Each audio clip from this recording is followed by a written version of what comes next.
leave the cameras on, and then as the show's intro is playing, it sees people walking into the room, everybody's putting their headphones on and kind of getting set up there. What do you think about that? For next time? Oh, and Drive Time David Collins. Yeah, that's fine. I kind of like that when we were doing the music transition. There was just a music playing. There was a lot happening in the room, but people were getting seated and putting their headphones on. I thought it was maybe a good way to start the show. Yeah. Anyway, we're live. Hello, everybody. We thought we'd go live this weekend here. Happy New Year, by the way. Do you have any plans for New Year's, Matt? Not too much. I think some show prep. Right. Well, we'll be doing New Year's Day. We'll be live at 6:30 a.m. Central. And there's still, I guess, a toss-up of whether it'll be on the Blind Mike Project channel or whether it'll be on the David Collins channel there. Yeah. We'll probably talk about that in the next few days and get that figured out. But that'll be a lot of fun. I like watching the ball drop in New York, and then I like watching the Chicago New Year's afterwards. Oh, what's going on in Chicago? Oh, I'm not sure. I think they have their own ball drop of sorts, but it's a fun thing. So we thought we'd go live here at the end of the new year here. It's the end of 2024, only a few days left, going into 2025. And we thought we'd kind of recap with what we've done in the last year. Yeah. Matt kind of joined us midway through doing some streeties, and we'll get to that there. And he also has an appearance on the live show in February. Uh-oh. Dear Lord. Uh-oh. Oh, I turned it off. I muted you for right now while that's getting figured out, by the way. Oh, nobody even saw the disaster. Maybe some people saw the microphone fall. While you're getting that figured out, I'll get logged into the live chat there so I can see if anybody's saying things in the live chat. But we thought we'd go through some of the episodes this year, some of the street interviews this year, and look at a lot of those things. A lot of the things that we have on the Instagram I won't be able to show, unfortunately. Instagram's pretty wacky about that, and I'm not signed into the Instagram on this browser, and I wouldn't be able to. But anyway, so first thing that happened at the beginning of 2024, Matt's getting his microphone reset there, but we had Troy Rigdon on the first episode of the new year, 2024. We have a guest booked for tomorrow. He's going to be our last guest of the new year. Looking forward to that. He's a big bodybuilder, and we haven't been able to have him on the show due to work limitations, but he had a vacation, it seems like, for the holidays. So we're going to be having him at the end of the year there. So we have one guest of 2024 if everything goes well. But our first guest of 2024 was Troy Rigdon. And this is the first time that we were all introduced to Troy Rigdon, myself included.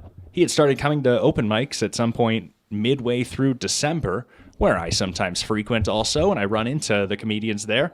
Troy Rigdon was somebody that started showing up. I said, do you want to come on David Collins' 30-minute half-hour show? Ended up being the highest viewed episode that we still have on the YouTube. I'm not sure. I have to double-check kind of the audio format and see if that's the same on Spotify and some of those audio-only formats, but YouTube, certainly, he knocked everybody else out of the park. Yeah, it was a great episode, too. Oh, a lot of people really enjoyed it. Fun introduction to Troy. Oh, we'll go through some of the world news here. This was also Troy Rigdon's first podcast ever, and look at him now. World news. Still not doing that many shows, but he's appeared more on David Collins' 30-minute half-hour show and some other Drive Time David Collins and things. He's the third mic pretty regularly, except this year we'll have Dan McCullough. But this was our introduction and everybody's introduction to Troy Rigdon. And it's a really tough subject, you know. Right, well, there's so many stories. Here's an interesting one. China feels the country isn't patriotic enough. A new law aims to change that. The Patriotic Education Law, aimed at enhancing national unity, mandates that love of the country and the ruling Chinese Communist Party be incorporated into work and study for everyone, from the youngest children to workers and professionals across all sectors.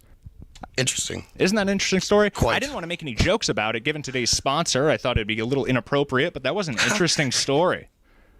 The biggest story this week, of course, was the newly released was a Chinese restaurant. Have you heard about this? A little bit, yeah. Have you seen any of this? It's interesting, man. What do you think about this Epstein list? I just hope I'm not on it. Right. Well, I'm sure you're not. Hundreds of released court documents released this week showing new names mentioned in the lawsuits filed by victims. Did you see any of these names in there? I certainly did.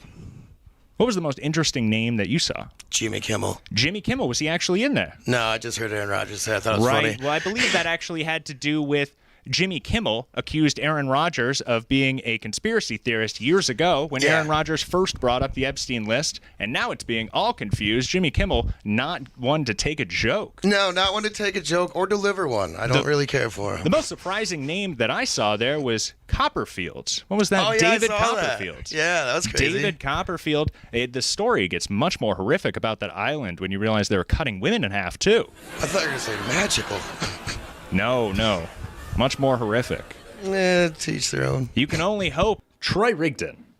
What a great guest. I just noticed we have some people in the live chat. I wanted to acknowledge there. Graham Wellington, Tiger Lily, Jet, Sir Franklin. Everybody, good evening or good morning, wherever you're going at. We're just doing our year-end review here. That he was only there to be a consultant for trapdoors. You know? You're right.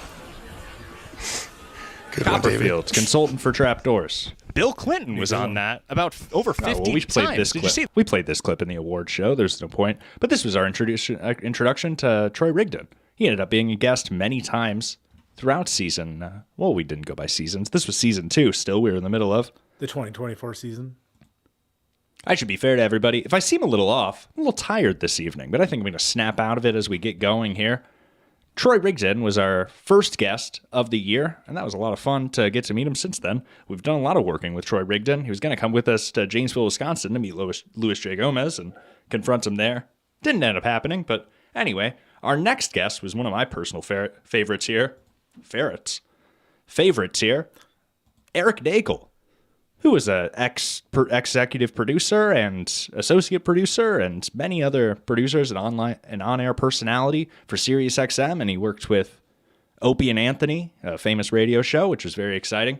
But he was a great guest. Of course, we have the regular episode here, but there was something else that I wanted to show. We're going to have to. Because Eric Nagel, after we had finished the episode, went on to say very nice things about me while I was still recording. So I do have that on the Patreon, but I can pull that out in an unlisted video here. There shouldn't be any issue, I don't think, if I show just managed videos here, but we'll just close that just in case. I'm not sure what it could show. Where's Eric out of? Eric Nagel is he probably lives in New Jersey now, like many people that work in New York City. Okay, nice. I believe I'm pretty positive. Eric Nagel, I'm searching here in the filter. We'll grab that clip. So this clip is called Eric Nagel Post-Show Compliments. I've enjoyed your past programs. Thank you for having me. You were certainly the Wheeler Walker of the radio business. Wow. And I look forward to I have some questions in the live chat here I want to address, but this browser is freaking out. You see this? Freaking out. I've enjoyed your past programs. Thank you for having Relax, me. I want to pause. Dear Lord. And then we can listen to Eric Nagel here. You see me trying to full screen this? There we go. Some questions in the live chat. Good evening, Dominic, to you as well. He says, where do I get my ideas from? All over. I go out, I try to have experiences. I did some things this weekend, and I go have experiences, and you write them down. It's all about writing things down. I tell it to Matt all the time, you got to write that down. I don't listen too well for that. You I gotta should write that down. I think you, exactly. Gotta write That's down, something you should write on your hands. Yeah, like a little Robert Wallace thing. And then you Just see write it. Wall- You see how many jokes he has written down. But that's where I get my ideas from. The world. But Sir Franklin asks, what are my influences? My two biggest comedy influences are probably Fred Arneson and Bobby Moynihan. I think I'm on record with that, too. Slow down, son. All right, let's listen to this Eric Nagel clip from after we finish the episode. I've enjoyed your past programs. Thank you for having me. You were certainly the Wheeler Walker of the radio business. Wow. And I look forward to seeing you pop up on other more popular podcasts. So this is the end of the episode. Well, thank you so much. What a great episode. That's perfect. Everybody listening, I've been David Collins, and you've been the best. Eric Nagel, thank you so much for doing the show today. Of course, man. I am behind schedule here. I really got to go, but thank you so much. I hope you have a great rest of your day. I'm looking forward to anything that you're working on. You're a great source of entertainment news, and It's I true. love to keep up. Are you? I know you got to run, but are you doing anything radio in the future, or are you done? You're just doing this now. just focused on building this, and things seem to be growing at a pretty solid rate. So we're just trying to make the best show that we can, and maybe Right. in the next, well, probably within half a year here, we're going to be looking to some sort of plans of some sort of monetization, and then we're really in a good direction. That's great because Keyword plans. you and other people who do quality programming, radio doesn't need you. Right, radio does need you, but they don't want you anymore. Right. And you don't need radio. So if you're doing this all on your own, and you get it all up and running, it's the best thing for you. Just do that. Well, that's very sweet for you to. And at this Those point, are some nice words. isn't it so kind? At this point, I had to stop the recording because we finished the episode and everything, and he was saying all these nice things. I felt like we can't be recording this. Yeah. But he was very nice, and we did get that. I always regret stopping the recording, and even when we're doing street interviews and you stop the camera because you feel that same instinct, from a outside point of view, and always in hindsight, you say, "Oh, I wish I didn't stop that." You got to teach yourself not to stop that, and you can see I have that same issue here. Yeah, I think after the election, those election streeties, I think I kind of realized I got to keep them on just the entire time. Oh, well, there are a few of them. We're on the street. If people don't want to be recorded, just don't move the camera towards them. But that doesn't mean that we can't exist. If they walk in front of the camera, it's not anybody's fault but theirs. Oh, yeah. But Oh, anyway, yeah, live and learn, right? that Eric Nagel clip, it was very sweet, and he was our second guest of 2024, and it was a real honor to have him on the show. I was really excited about that. Yeah, he went into 2024 pretty hard with that. And exactly. cool, And yeah. he's somebody that, we ended the year pretty well, too, with people like Chris Scopo and things. But, of course, Eric Nagel is somebody that I sometimes get approached on the street and say, I saw you had Eric Nagel on the show. That's very cool. Oh, nice. That's Very cool. It's one of the few guests that kind of happened. So Yeah. he was a great guest to have on the show, and we were really happy about that. And as his second guest of the year, what a great start to the year, especially Think you'll with- try and have him back next year then? He unfortunately didn't win any awards this year for the award show. I would have loved for him to have participated in that, but he didn't. He was nominated for best guest, but Would have been like best motivational speech. that's true. One of the Biggest, best. We biggest should have kick. had a category for best not supposed to have been recorded moments. Yeah, candid moment. Is that what it would be called? All right, candid moments. I remember the date exactly. February 9th. That was the date of our live show. Oh, And it was coming up a month before the Lucky Cat was supposed to close. And that was well documented on the first episode of David Collins' 30-minute half-hour reality show, which was also a big show for 2024, and I was really excited for. But after Eric Nagel, we had our David Collins' 30-minute half-hour live show. And that was at the Lucky Cat there, and it was really exciting. I'd like to kind of... I haven't recalled any of this in a long time, and I'd like to kind of take a little... My name's David Collins. This is a little prelude here because we had some audio issues for the live show. But this was my first live show ever producing. I decided, a lot of people might say, you want to start with the stand-up comedy, warm up the crowd, and then do your live show. But I was worried that people were going to buy tickets and show up there and want it to be a 90-minute stand-up comedy show. So I thought, let's get our show out of the way. People will enjoy it. And if a few people don't necessarily enjoy it, then they'll have a great stand-up comedy show to end the night with.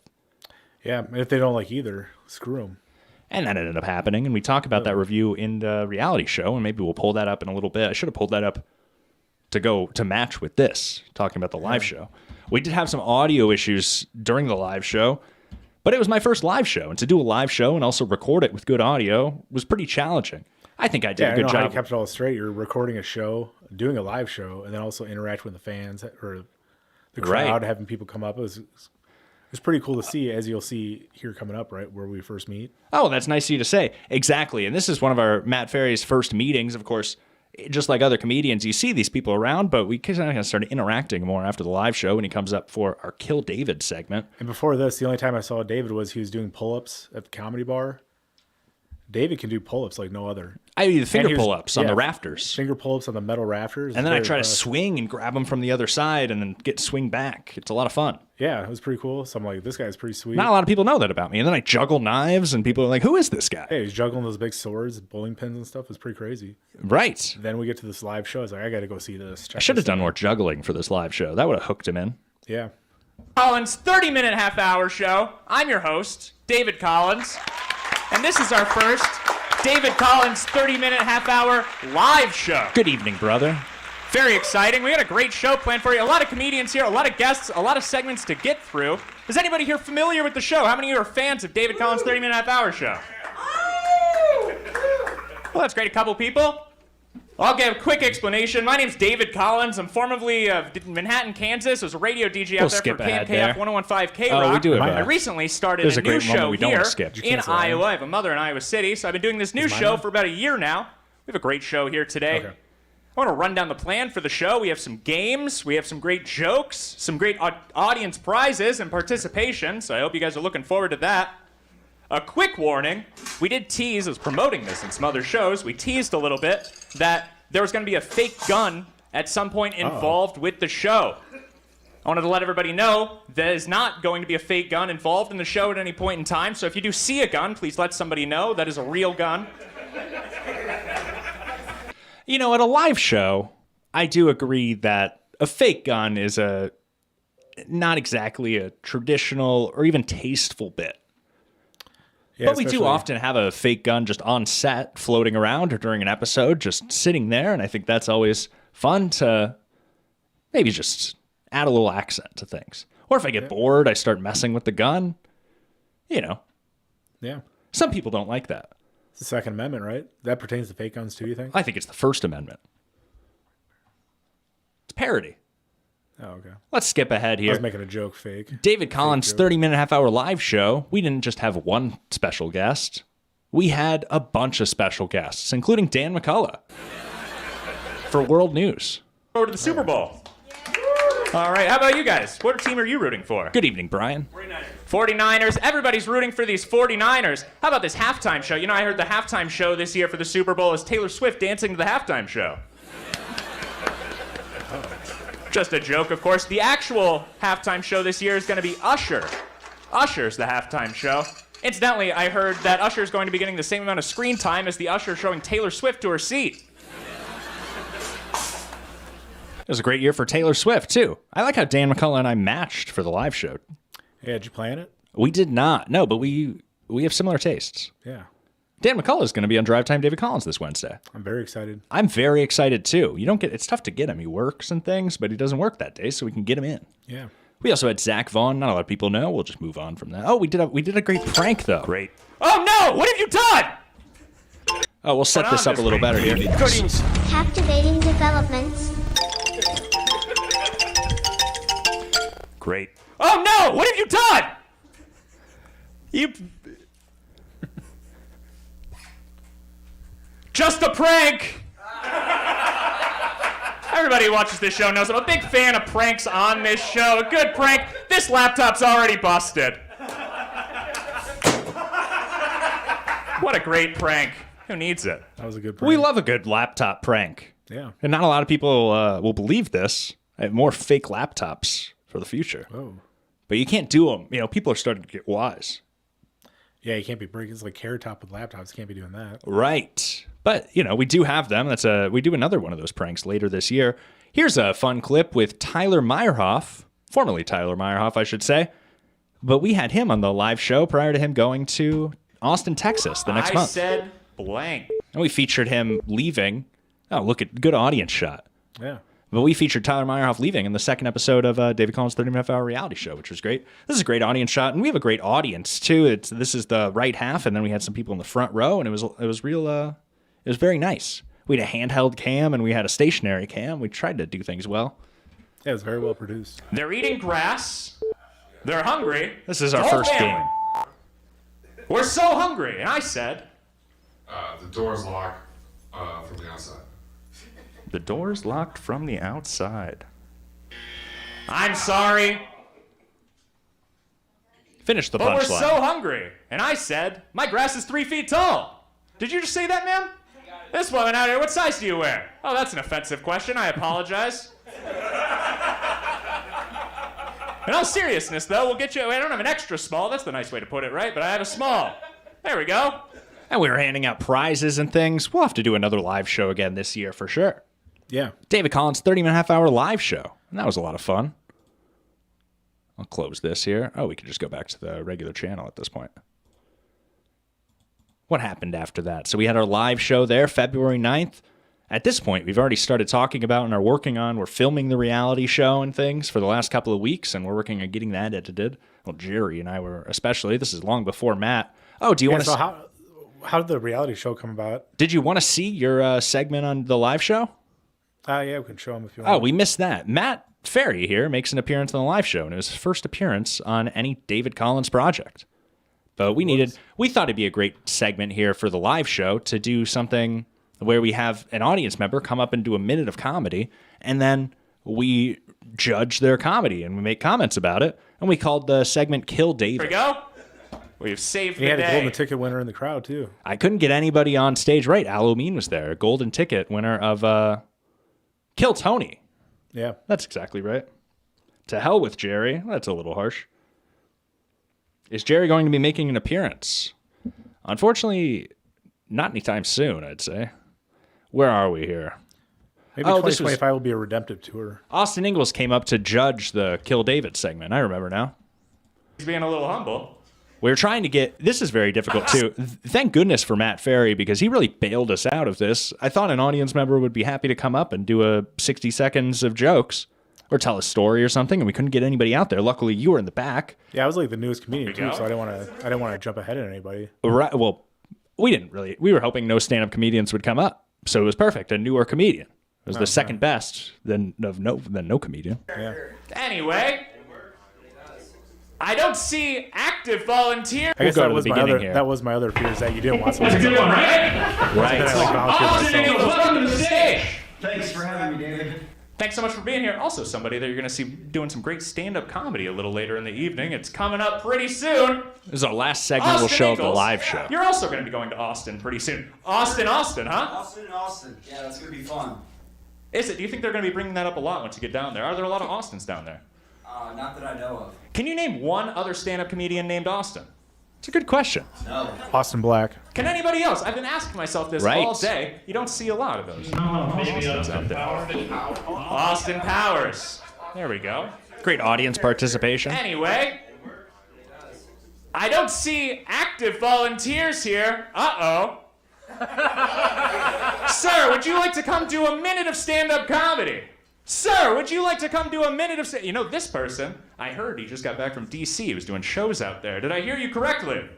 We got a professional stand-up comedian. I think he's Look at being that a little crowd work, humble. impeccable. You got to keep things going. I mean, this is a How about disaster you in there the in the making. back? Yeah. Would you like to come up and do a minute of stand-up comedy? This is me in panic mode. Oh yeah. Oh, we have Alomeen. What a... Alomeen, golden ticket. Speaking of... You know, this... Jerry might have gotten some idea from that. I'm taking if I do the minute on this shit. Is that right?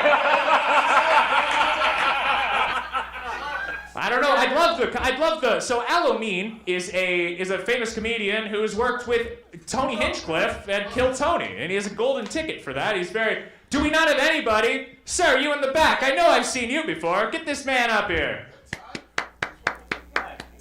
I mean, it's like pulling teeth. Oh, we're going to I be know. seeing plenty of Good Todd job. Basinger later. This is a nightmare for me. And it is very silly. You know, you need to have a contingent plan. I learned a lot from this. You can't just have this bit and expect it to work. If it doesn't work out, what do you do? Yeah, you almost have to like have a backup plan. Right. We really lucked out here. I should admit, I'm like 6 months into comedy at this And what's point. your name? Not very good. Matt Ferry.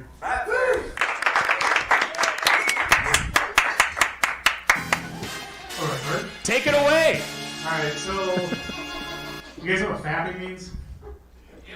Means what? Kind of. Fapping is a immature way to say masturbation, right? But what if we used it in politics instead? We said, what if we got Putin and Zelensky together, we got Israel and Hamas together, they fapped together, they looked forward, they took action, made progress. Right? They fapped it out together. They had fap meetings, they had a weekly fap meeting, maybe a monthly fap session, like a fap meet and greet. And then if you can't make it in person, you do like an OnlyFaps. Just get online, start fapping with them online. Be sweet to be in like the same Zoom room as like Putin fapping with them. Just looking forward, taking action, making progress. Through all these faps, we got a nut, right? After a good fap, we got a nut. That means after you fap, after we all come together, we look forward, take action, make progress. We come up with a non-unified team. That team goes forward and takes out the fap to the world, right? They disseminate the seed into the world, seeds of justice and everything. So everybody just be fapping and stuff and be a lot of fun. Been a minute? What a perfect minute. Yeah, it was I right mean, on. I wouldn't say perfect minute of comedy, but a perfect minute exactly. Was that your first time doing that bit? Like that, yeah. Interesting. Because some of that I've heard before, more recently. Oh yeah. You tell it differently or you have different things The about it. evolution But of the FAP. interesting. But that was Matt Ferry and our kind of the introduction to the show. It wasn't for many months at that point before we really did anything together. Yeah, And because what's this, February, you said? exactly, February 9th. Okay, yeah. Following that episode, the live show, of course, we wanted to get things back on track with episode 39, where we had Hack Ride Studios, a range of guests on this show. Hack Ride's mostly Electrify, DJ Electrify being the most consistent guest there. But Hack Ride Studios, different guests made different appearances there, one including that toilet that I was on the show with. But you can see most of it's Hack Ride here.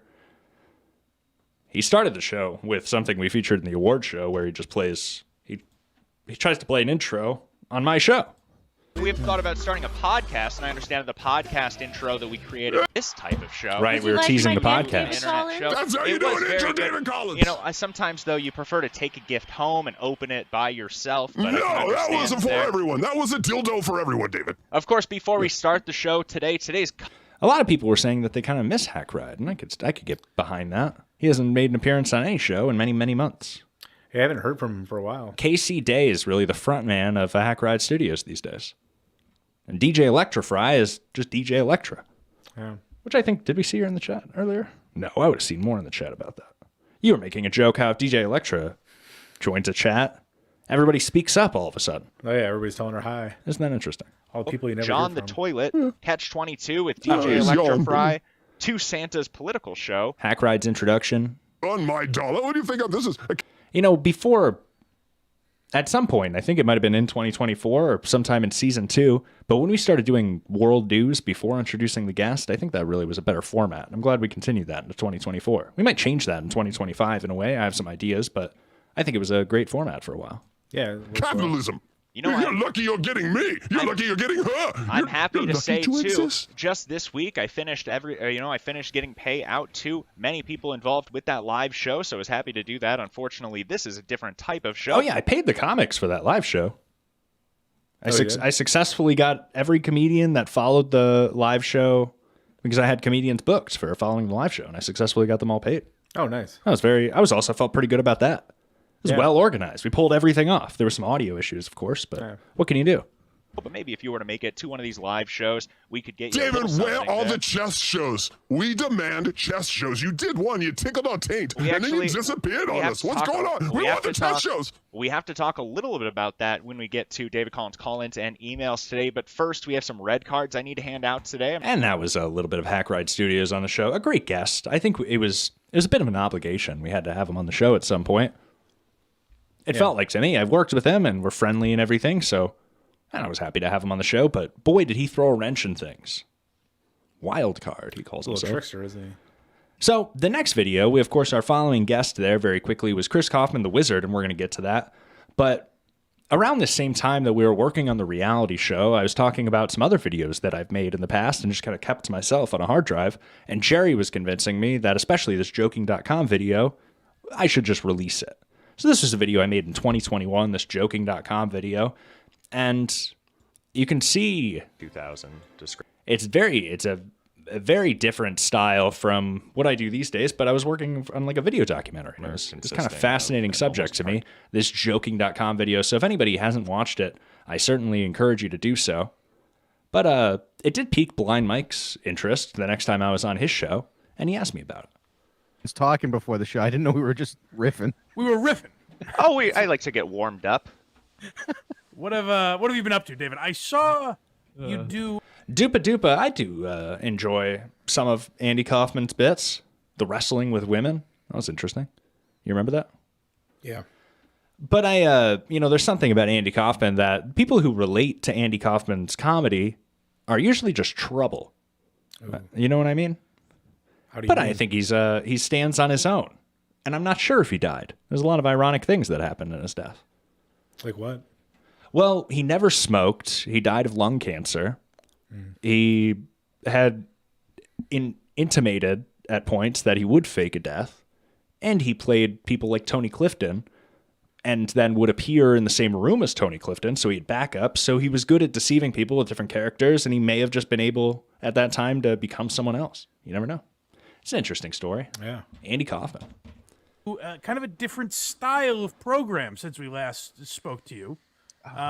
It was about a website. Was it like humorous? Oh, of course. Well, I made that for myself a couple years ago in 2021. I was fascinated by this website, joking.com. Yes, yeah. And if you heard of a website, joking.com, that, of course, is a little intriguing, no? And you look at this website and you think, oh, is this a prostitution ring? And you look even further, there's a YouTube channel. It's very interesting. So I made this. I spent about 3 months doing that by myself, for myself. Oh, wow. And when you have this in a hard drive, what do you do with something like that? And Jerry said, oh, why don't you upload it on your current channel since you have some sort of a following now? And I said, that's a good idea. Maybe somebody will watch it. Oh, so you made that previously and then recently uploaded it. Right. Okay, because it's a different David Collins. It's not your usual style. It's a different type of voice we're hearing in that. Well, it's almost 3 years ago now, I think, that was made. Wow. Oh, okay. All right. Is that something you're going to do in the future now, or is that just a one-off? Well, I'm not sure. You know, if something snags me like that, I really can't help but focus on... In fact, I've talked about this, I think, on a couple of Drive Time David Collins ago when we brought up Nick Fuentes. Because there are other subjects that I followed and started these mini documentaries on, and then they get too deep. And this joking.com thing, it took me... I screen recorded and watched over 100 videos and took notes on all of them. I started writing a script on how I was going to organize my thoughts on this, and then it was a full month of editing the project and things. These are large-scale projects to do by yourself, so it's tough to ask if you're going to do something like that in the future. But that joking.com video, it still holds up. It's an interesting story. He didn't continue to make videos, and then later this year, he wrote me emails, and he, as a fake lawyer and things, he was really threatening to sue me, which was kind of dramatic, and I knew what was happening. I wasn't scared at all, but it was interesting to have that interaction, and I just pleaded to him, please, let me have you on the show. I'm your only fan. Yeah, right. But he was not very happy. I'm the only one. I'm the preeminent expert of Stephen Gordon. Nobody knows more about Stephen. Did you send that to him, or did he find it on his own? He found it on his own. Wow. Somebody sent it to him, I'm sure. Jeez. On it and get to the bottom of it. It's too bad. You'd think for something like joking.com, you can find people talking about it on the internet. It's not as if people don't know about this subject, but nobody's making a long-term video about explaining what's going on with this Stephen Gordon guy. So I got to the bottom. Hack Ride in your dreams. I wonder if it's a nightmare. Oh, no.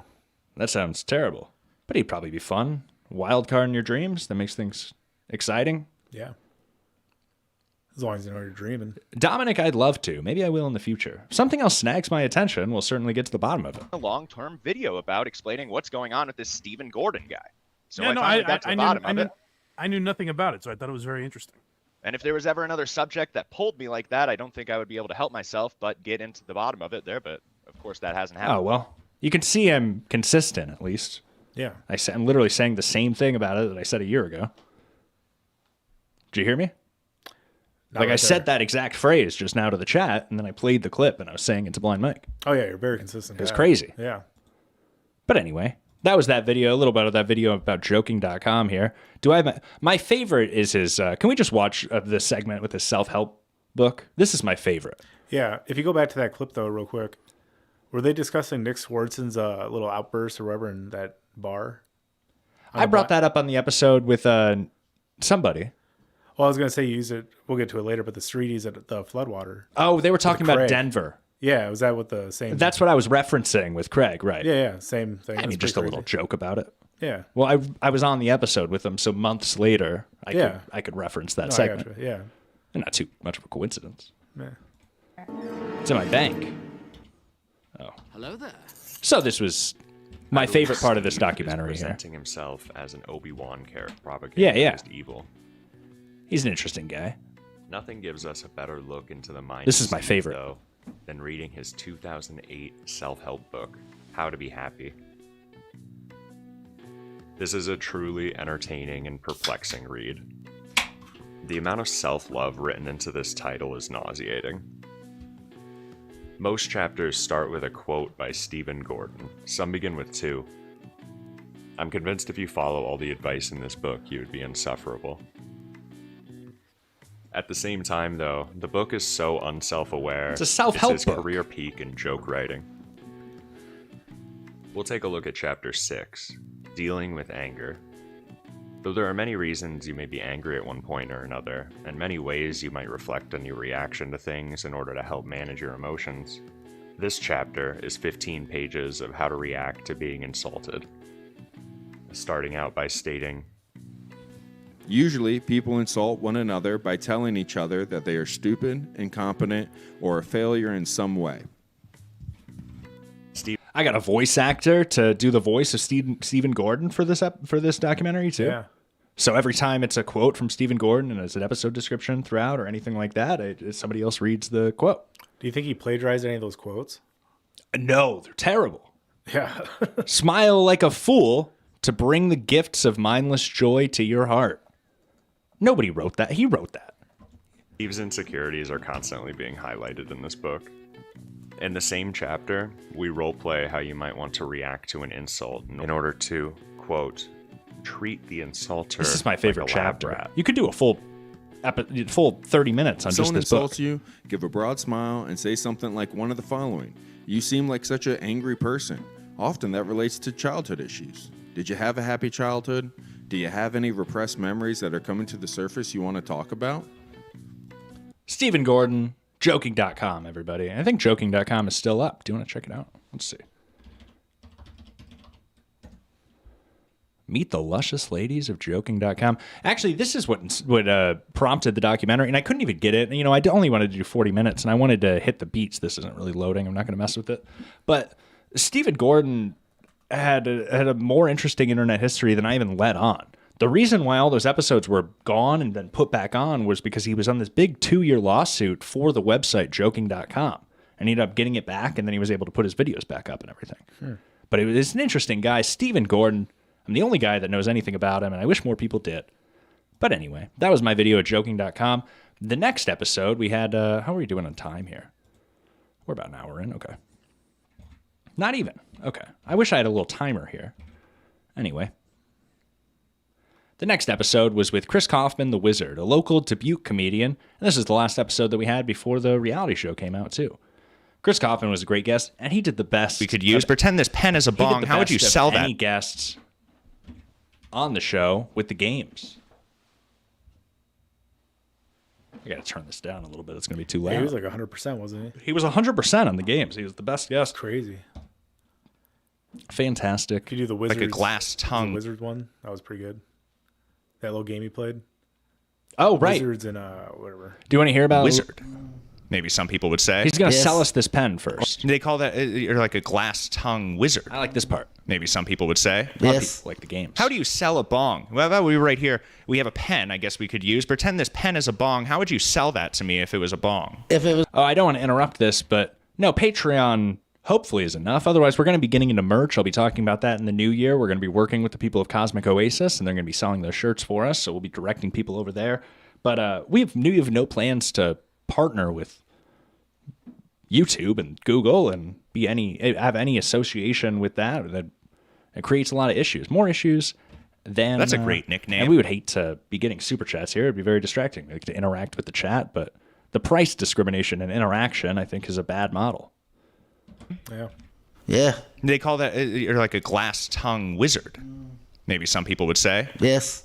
How do you sell a bong? Well, about we right here. We have a pen. I guess we could use. Pretend this pen Happy is a New bong. Year. How would you sell that to me if it was a bong? If it was a bong, Would you ask me maybe there's certain questions. How long I've been looking for a bong? No. The first question is how big do you want it? Okay.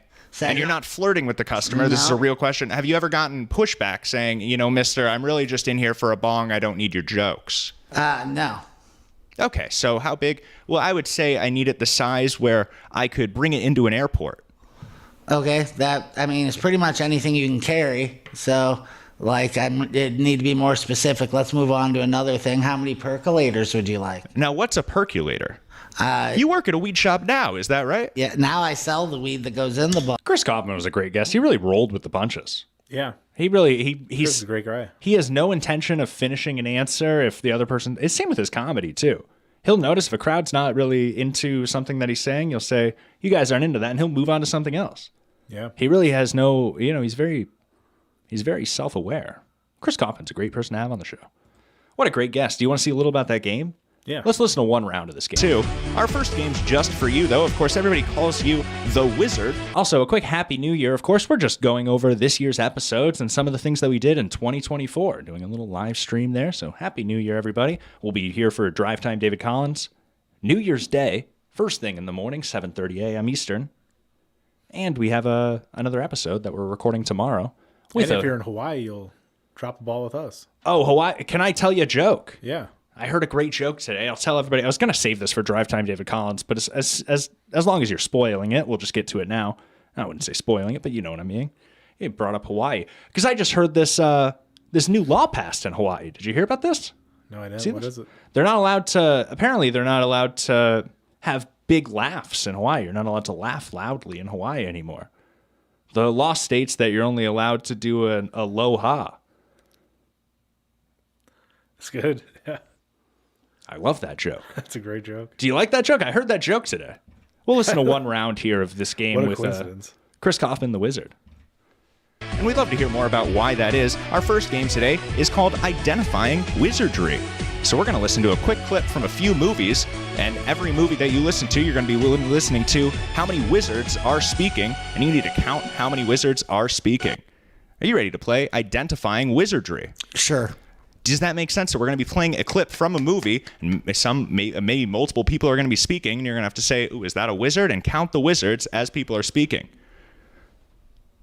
Let's jump into here, round one.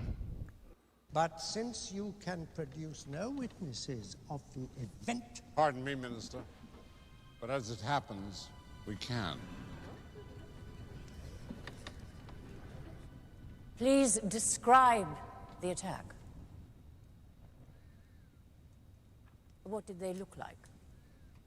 Well, one of them was very large, and the other rather skinny. All right. Can you identify how many wizards were in that clip? This is like an Now, it sounded like there were impossible four game. people talking. In that clip, it's 3 wizards and a wizard in training. So good. Can you name that movie too? What? It's like it's an impossible game. As you're listening, I say this is a terrible game. Nobody's going to get this answer. And Chris Kaufman, there's a reason why they call him the Wizard.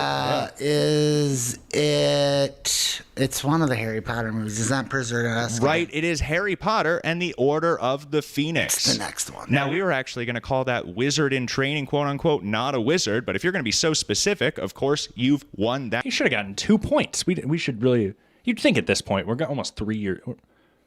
We're almost getting into our 3rd year. Yeah. Finishing a 2nd year of David Collins' 30-minute hour show this February. You'd think we'd have a point system by now. So that was Chris Kaufman, the Wizard. A great guest. We had a lot of great guests this year. A couple of disappointing guests, too, I'd say. But that's going to happen. I think we overall had a ton of great guests this year. Couldn't have been happier. The point system should be the guest keeping track and then verifying at the end if they're right or not. It could be one of the point systems. Maybe. See how honest they are. Right. See how well they can keep track. We should have guests bets on how many they'll get right. That's a good idea. Especially the in-person. We can get the money on the table. Yeah. I like gambling. So after Chris Kaufman, the Wizard, came out, at this time we were working on the first episode of the reality show. We play a lot of the reality show. We play 5 minutes every week after Drive Time David Collins. We're currently about midway through episode 2, or a third way through episode 2, I should say. But we started our David Collins 30-minute half-hour reality show. And I encourage everybody to kind of binge watch the 4 episodes that are out right now, because it's a great 2 hours, 30-minute episodes, and we try to shake up the format with every episode. Yeah, I was really impressed by this too. Stand-up. You really liked this first episode, and that's one of the reasons that we started working together. Yeah, I think I... This is when you started doing the clips for you on an Instagram clips channel, exactly. Yeah. And it has like 20,000 followers. Yeah, there's quite a bit. Something like 14,000, I think. Oh, a lot of people weren't happy, though. It was an old Matt and Shane secret podcast right. clip. And that's probably a funny story in its own. Maybe Yeah, we should talk about that sometimes on Drive Time David Collins. that'd be good, yeah. We want them over. We'll just watch the intro here. This was the reality show, and I was really excited to release this, and we were working on these episodes, and Jerry was doing all the editing. Since we lost Jerry, it's really tough to get this episode 5 out. Where'd you shoot this at? Was this on the that little gravel parking lot on Illinois side? This is off the Mississippi River on the Illinois side. That's exactly right. That little gravel thing? Right. I always wonder how you get there. And we The have a great heartbeat of microphone. It's so laughter, windy a this journey day. paved by legends. Do you A walk there? world where every punchline Do you is a drive? step into the unknown. Oh, this day I drove. For decades, comedy has been a tapestry woven by those brave enough to stand under the spotlight. Legends emerged from humble beginnings, from coffee houses to sold-out arenas. I've been on the outskirts of this world for about 10 years, dipping in my toes, testing the water, and sharing a laugh or two. But now it's time to dive in head first. It's a different game now, no more dabbling. It's time to get serious. From open mics to hosting for the pros, every gig is a step towards that dream that's been brewing for too long. Stand-up comedy. Welcome to David Collins. I think the reason I like this 13.5-hour shot reality too show, is because where my journey in all like the New York City crime shows or whatever, they're always like doing shady stuff and Right. and it shows like the city behind you. It's kind of like the same frame for this. Oh, except for yeah. it's reality comedy. It's a comedy show. It's a reality show. Yeah, it's a reality show. You get to It's a see real this show, is, yeah. and it's the Mississippi River, and most of the reality show takes place in Iowa. So we're really looking at the Iowa. Oh yeah, behind us. Yeah, exactly. He steps onto the stage, and together we navigate the uncharted waters of stand-up comedy in the Midwest. It'll be tear-filled because he'll hit me in the nose, Brian. Jerry and I reacquainting. What's this? Reunion, right? Are you reading the live chat? Are you also? I had a question. Are you keeping up on the Discord in case someone just joined? Then Yeah, I'll- I'm looking at the If Discord. that does happen, if anybody joins the Discord, maybe we'll chat with you for a couple Yeah, I'm minutes. trying to get this. Who is it? Chris. Get Chris in there. The reality show. Anyway, so I really encourage people to check that out, and that was something that we started at the beginning of this year. I like the evolution of the walk and turning bit too. You see that through that episode. Right. Yeah, we tried to theme Tried things. That was a monks. lot about the writing and Yeah. doing things. We had an episode called The Hang. Then we had an episode that talked about all the wacky people that you run into. And then we had an episode so far that is just 30 minutes. It's one day, basically. I really enjoyed that reality show. The next guest that we had was a friend of the show, Donnie Townsend. My winter coat is still in this apartment. I saw Donnie's special down in. He recorded a special this year. Davenport, yeah, Donnie special. last month. Donnie Townsend Now- is a very talented local comedian. If Very people funny. like Sam Talent or Doug Townsend come into town, they call to Donnie Townsend to go on Midwest tours with him. He's a very funny guy, and we were very happy to have him on the show. Here's another example. You can see I have a gun in this shot. Sometimes we have a gun on set. People don't believe me. They never notice, though. We try to keep it subtle. Yeah. But this is good. It fell at one point during the show. I'm not sure if you wanted to participate at all in this, Donnie. Now, I thought this would be fun. I got a few emails about this, and a couple people were reaching out. So Yeah. I thought that would be important. Okay. Get your laptop out. In California, there's a woman named Daisy, and she goes by Daisy. I tried to call somebody during this episode, and we just got a voicemail, so that didn't work out there. But Donnie Townsend was a great guest. I don't really have much to say about this episode. It was just a quality episode, and I was really happy to have him on, but I don't think anything really stands out here. I think it's a great on episode. another Yeah, it's a show good episode. pretty soon here. We have a bit of an invite, but I'm not sure. They had threatened that maybe they're going to be opening up a full investigation about me, so I'm not sure what that means. What could they find? Maybe they'll find out that I juggle. But it would be great to end up on that show, so we're looking forward to that. Definitely keep an eye out. This was at a time that John DiCaprio of Win by Two had said a few negative things about me, and we had a bit of a spat at the beginning of this year. Okay. We've kind of worked things out since then. Lastly, I just He's a wanted to big touch fan of you base. Now, now, are you isn't he? familiar with comedian Joe Matarese? No. Comedian Joe Matarese and I have become good friends over the last few That's months, true. I'd say. We've been DMing in the background, and there was some news this week. Later in the year, we were texting all the time. I really should follow up and see how he's doing. I didn't even wish him a Merry Christmas. He's a great New York City comedian. Yeah, that's accurate to say. He appeared on America's Got Talent. He's very well known. Joe and he's Matarese. becoming a good friend of mine. A lot of people give him a hard time, but I think They that's do? just because he's so talented. Why do they give They're him a hard little- time? Maybe he's threatening. I'm not sure. We're becoming very close. He is a threatening Italian man. Some of these Italians get a little threatening. And I had some news. I heard some news last week that he was actually going to be stopping his podcast. And This is kind of old news to talk about anyway, but that was Donnie Townsend. He was a great guest to have on the show. Maybe I should be cutting to the interview segment here. We're doing a lot of topical conversation, the parts that I'm cutting to. It's kind of a nice replay of what was going on in the world in 2024 as well. That's a good point, though. You know, last year I performed around New Year's somewhere where I just read the years of world news jokes. Okay. And some people didn't enjoy it because of the state of those world news jokes, and some of them were a little dirtier than you'd expect. But it was a fun way to wrap up the year. Maybe we'll do something like that again. That's a good idea. Following Donnie Townsend, of course, we generally just have comedians on the show, and I enjoy having a comedian on the show. I like having somebody on the show that has something to promote. And that's kind of the goal in a lot of this booking. We have somebody on the show that has something to promote. But I wanted to learn a little more about this Twitch streaming. So we had a streamer. This person plays the game Bloodborne. It's like a Dark Souls type game, if that makes any sense. But it's like a dungeon crawler, and you fight bosses and things. Mm-hmm. I don't play a lot of video games, but I think that's pretty good description. So we had this Twitch streamer on the show and asked him questions about streaming and things like that. And that was a great guest to have on the show. Not a very highly viewed episode, but I appreciated later we had a political guest on the show, and I think that was less interesting, but I like having a little variety there and trying to get new people on the show.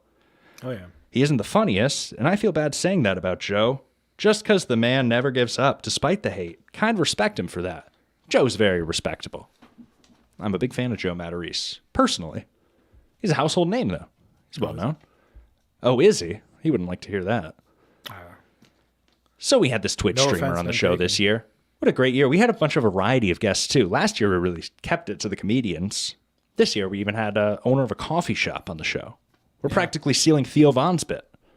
Yeah. But we had a Twitch streamer on the show. That was interesting. Exactly the most popular among speedrunners, but as far as speedrunning entertainment, is it about a look? I would wonder, does he have a look of some sort? Because when I think of a streamer, I could think of the blue-haired gentleman that you'd see come on the news sometimes. He shows up and he's around there, and I actually think we have a question about him coming up here.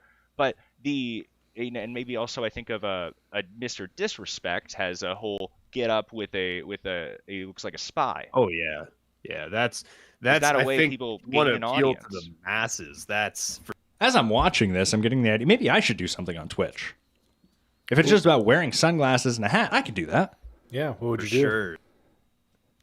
Wear sunglasses? Oh, that's a good... What would I play? Chess? No. People on Twitch are better at chess than I am. Oh, you gotta play them then. Get better. Maybe. I'm not sure. If anybody in the chat knows what video games I could play, maybe I'll Play start a Geometry Twitch Wars. one of these days. Geometry Wars.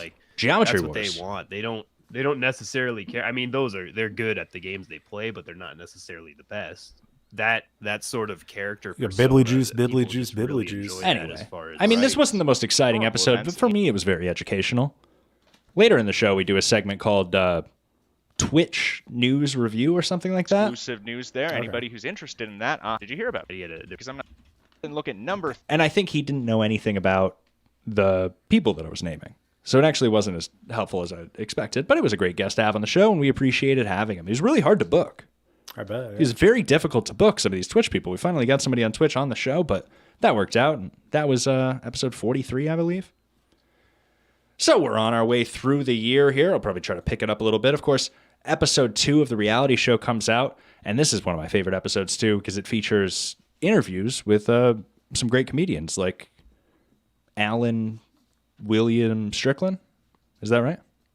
Yeah. Alan Williams Strickland, ASW. something like that. He's a great guest, and we get to spend a lot of time with him, and he's featured in the reality show there, episode 2. And we talk a lot about stand-up comedy, but also how important it is to show up early to shows, go to shows that you're not booked at, and hang out after shows and kind of get to know some of the comedians when you're becoming a stand-up comedian and getting ingratiated into a community. So that was that episode of David Collins' 30-minute hour reality show. Following that, our next episode of David Collins' 30-minute hour show, we had our first reoccurring guests. We've never had, before this, any repeat guests on the show, but we wanted to bring some repeat guests on the show. We wanted to have Carson Tuttle on the show with Austin Ingalls. Carson Tuttle had to reschedule and since never responds to any of my DMs, so it's not really, we don't mention him as like a blocked person or anything like that, but he really won't get back to me since we had to reschedule.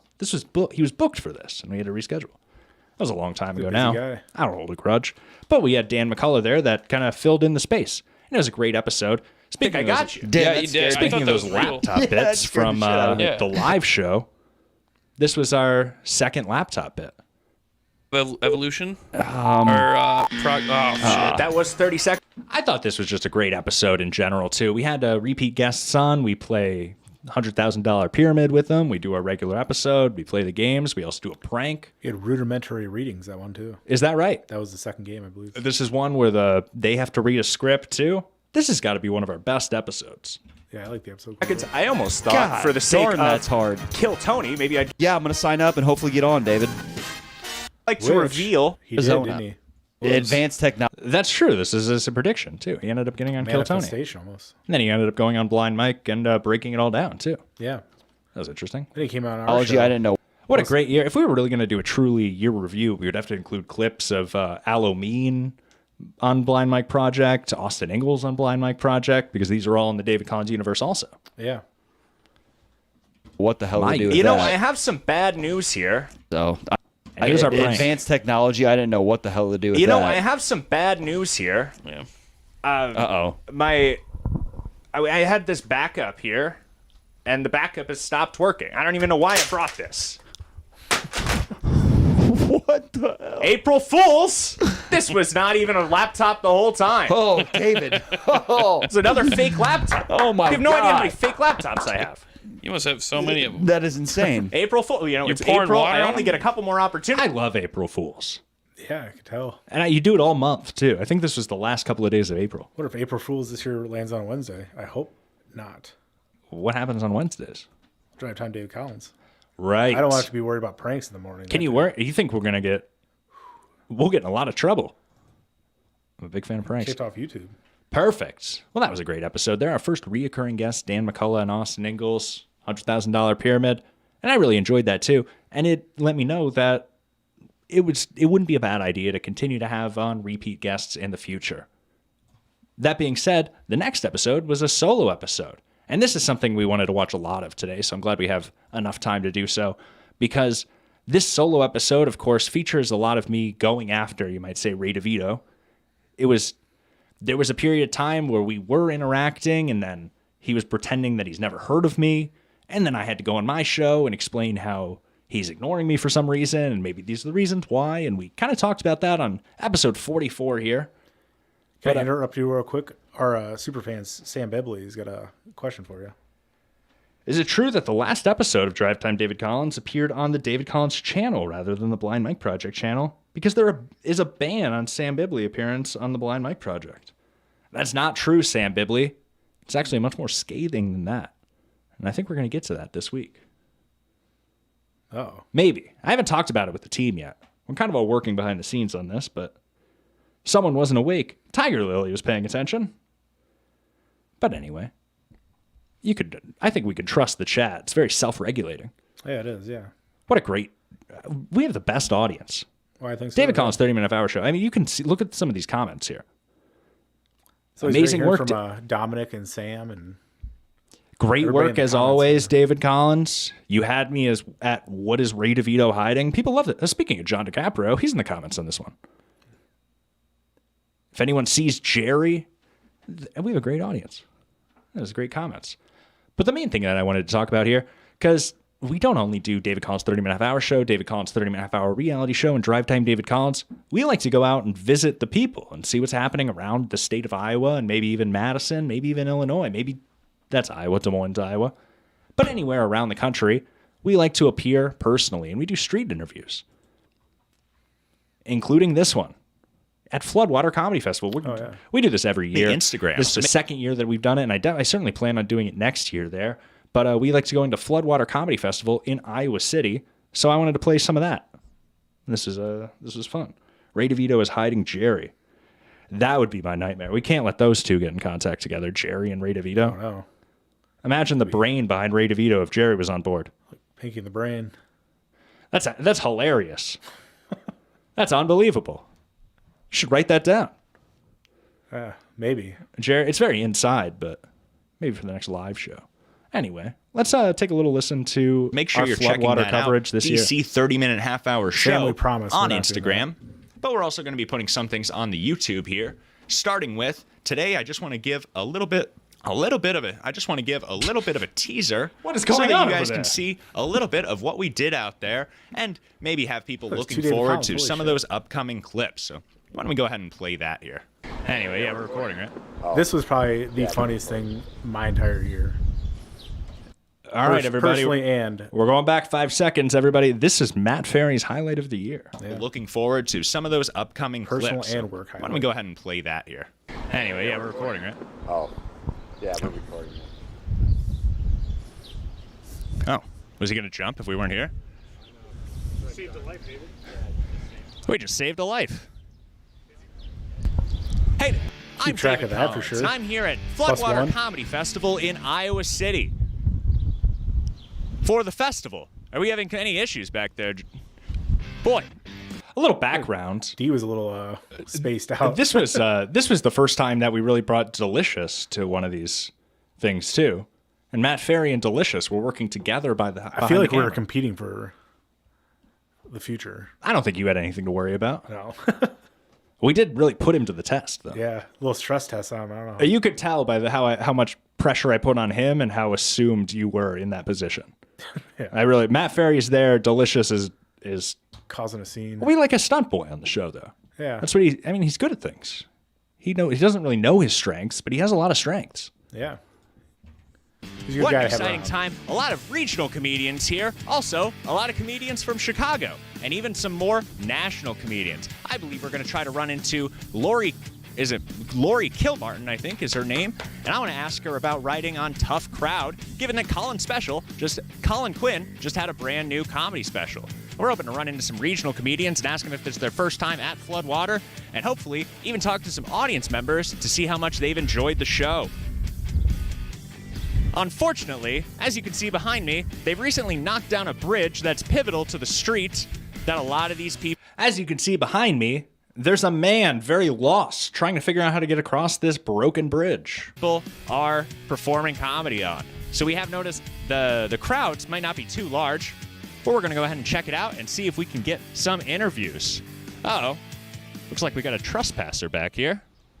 Sir, are you on your way to the comedy festival? Hello? Are you on your way to the comedy festival?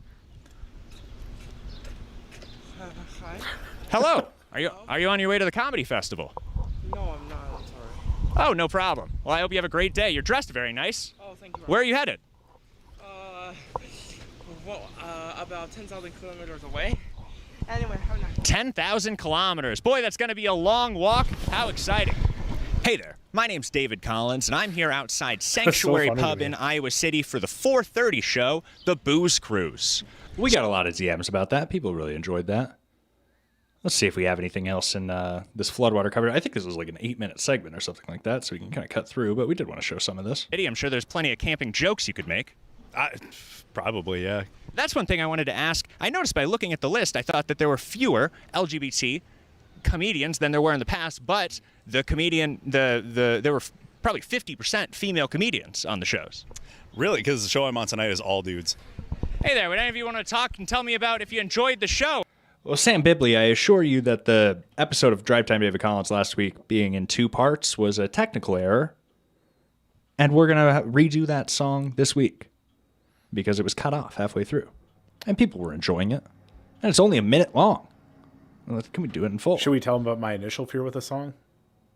It drives me crazy. We'll have to get to that Wednesday. If it comes up, if I feel anything weird about it, I'm just going to bring that up so I feel better about the situation. It was insane. Why would you feel weird about it? Or anything about that. Dominic asked, what was the origins of Drive Time David Collins being on the Blind Mike Project? And I think that's an interesting question. And I have a lot to say about it. But I want to get through this week. Because we're going to see what happens. Yeah. We might be doing it on our channel going forward. We were talking about this. I had some things to say, especially, but we'll see. I wanted to get through the New Year's, though. I thought it'd be great to have a New Year's Drive Time David Collins on the Blind Mike Project. I really look forward to that, and I want to continue to do that. It's a great vehicle. We just need to know which road to drive it on. Right? Right. Yeah. Is that a Drive Time David Collins joke? Kind of. It's perfect. Yeah. But we'll get into that, Dominic, I promise. Oh, it was great. It was great. What do you think about it on a scale of 1 to karaoke? Karaoke? Well, that's great. The people in Iowa City love karaoke. So, on a scale of 1 through karaoke, how would you describe today's show? I would say, is karaoke good? Good question. But I didn't want my parents to be left out, and Is I'm Hope telling Sears? jokes about them. So don't want to leave them out. So I started signing and speaking it just like I would at home. And Do you ever stop moving your hands and say, I'm saying this behind their back now? Sometimes I can sign differently than what I'm saying. This was a little interesting. So we talked with this man. His parents are deaf. He does comedy, but he also signs while he does his comedy. He does American Sign Language as he tells his jokes. And I had said, "Oh, do you ever sign something else as you're speaking?" And he actually does. And he talked about that. But I had said about how he does sign language that brings in a certain type of audience. Like a prop comedian, you have some additional skill that you can use in addition to your comedy. And he says, yeah, like a prop comedian. That makes a lot of sense. After we finish our interview, he comes to me and he says, that whole thing about comparing deaf people to a prop comedian, can you please delete that? If that ever goes on, I'm going to be attacked by all the deaf people. He's very concerned about being canceled by the deaf community. I think he used the word canceled. Yeah, I think he was very concerned. He came up to you like multiple times throughout the He day. came up to you multiple times. Yeah, he came up to finally us, started yeah. coming up to me, but he was coming up to the people behind the camera saying, hey, I'm really concerned about this. You're Yeah. good to be okay, I swear. But it was very But very it's interesting. definitely also mem- He's a Chicago comedian, right? Yeah, I think You so. think he had thicker skin for a Chicago Yeah, comedian? right. Right, so I have to practice. Oh wow, that sounds like a difficult trick there. Tell me about your hat. Well, it's an Oakland A's hat. It's the hat. This drags a little bit, but he was an interesting interview. He talks about Nick Swartz in here. We'll get to the end here. Delicious. Do you know anything about the Englert Theater? Delicious. Well, this is where they're going to be doing a lot of the events this evening, the bigger events. Right now, they're setting up for some improv show, improvised Jane Austen, something like that. Double XL. Yeah, is that cool? And I'm gonna hit. You can see me hitting. This is probably not recording anymore, is it? Oh, you can hit me Got married a couple seeing months ago. the Forest Stair Right. over by Willow Creek Theater later tonight before my set. We're gonna ollie the Forest Stair, so check it out, dude. Zach Hoyle is pretty cool. Yeah, pretty cool, dude. He won a David Collins shirt that day, and he was, after the festival's over, he was getting a crowd together, and he was going to go ollie the Forest Stair outside the Sanctuary Pub. Or the Willow Creek Theater. It's the same block. Yeah. Matt O'Daniel's in the chat with a great Propaganda quote. You know, I was once mentioned on the Propaganda Reddit page. Yeah. That's a pretty big mention. Pretty big shout out. Pretty proud of that. Anyway. David Collins, episode 44. We went on that episode to talk about Ray DeVito and a couple other things. I think that same episode we talked about the Joking.com scandal also, where he was sending me his emails threatening to sue me. Oh, no. But anyway, we'll move pretty quickly through these next few. I think, of course, episode 3 of the reality show, my personal favorite. I think we'll just show this. But episode 3, one of my personal favorites here, because we talked about people like Robert Wallace, these really interesting people to me that go to these open mics. And why don't we just give Dan McCullough his own space here to explain what I'm talking about. Everybody, open mics. The Lucky Cat comp. Ben Whitfield.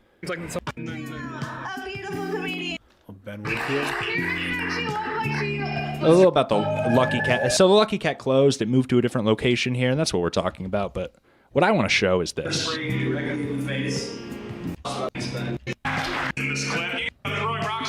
We'll just start from here. It's insane. She looks the exact same. You know what they say about throwing rocks at glass slaughterhouses? These fucking hogs. Oh my gosh. I'll tell you, I saw that same clip. But if you guys It's very rare for me to use that type of language. Yeah. The episode builds up to that. A little tease for episode 3, I guess. People will say, wow, I didn't expect that. Well, I didn't either. I didn't expect that. Dear Lord. This is my crowd work. just as angry as I am. I know what you're all thinking. Who's this guy? Mustache salesman? That's kind of nice. I only grew it because I'm lazy and grew it a few years ago, but it's cool. It's the only part of my morning routine I can skip and I get compliments on.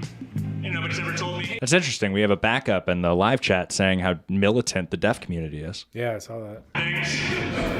I give you $50,000, $60,000. I don't want to hear about your trip across the country unless it's to Thailand, unless it's putting your marriage in danger.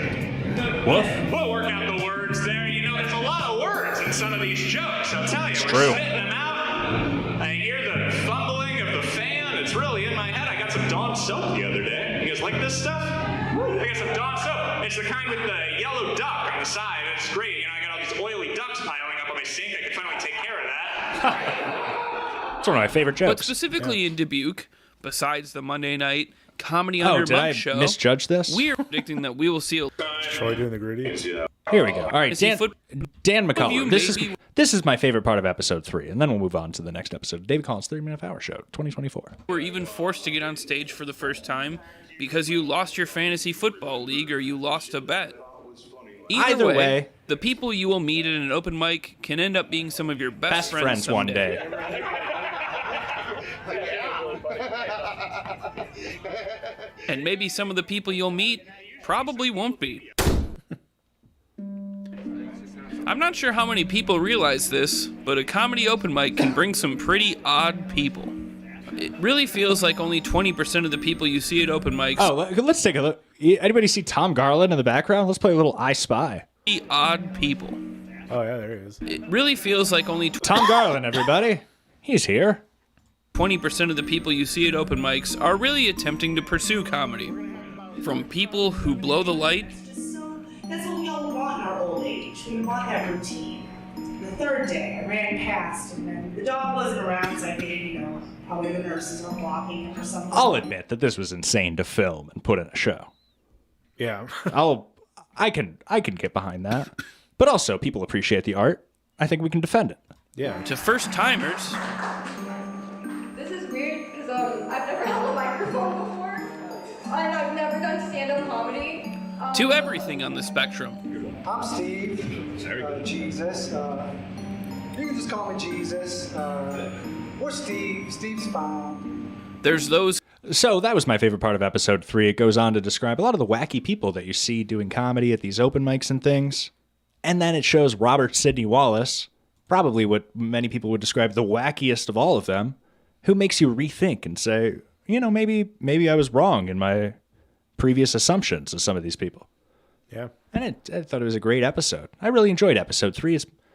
Episode 4, they all get better to me, but some people really say the first 2 are the only good ones. Anyway, we'll move on to episode 45 here. We have our second repeat guest, DJ Electra. Reconnected with DJ Electra is a great guest because she's always there. She's available. She's ready to fill time and have a conversation, but she'll also just let you. This is almost a solo episode. We have so many things we had to cover this episode, and DJ Electra just let it ride, and then we get to learn about her about midway through.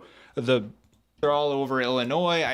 I'm not sure. I should have timestamped this at some point, but at one point during this episode, we learn all about DJ Electra getting to work with Hack Ride in the first place and how they met and everything.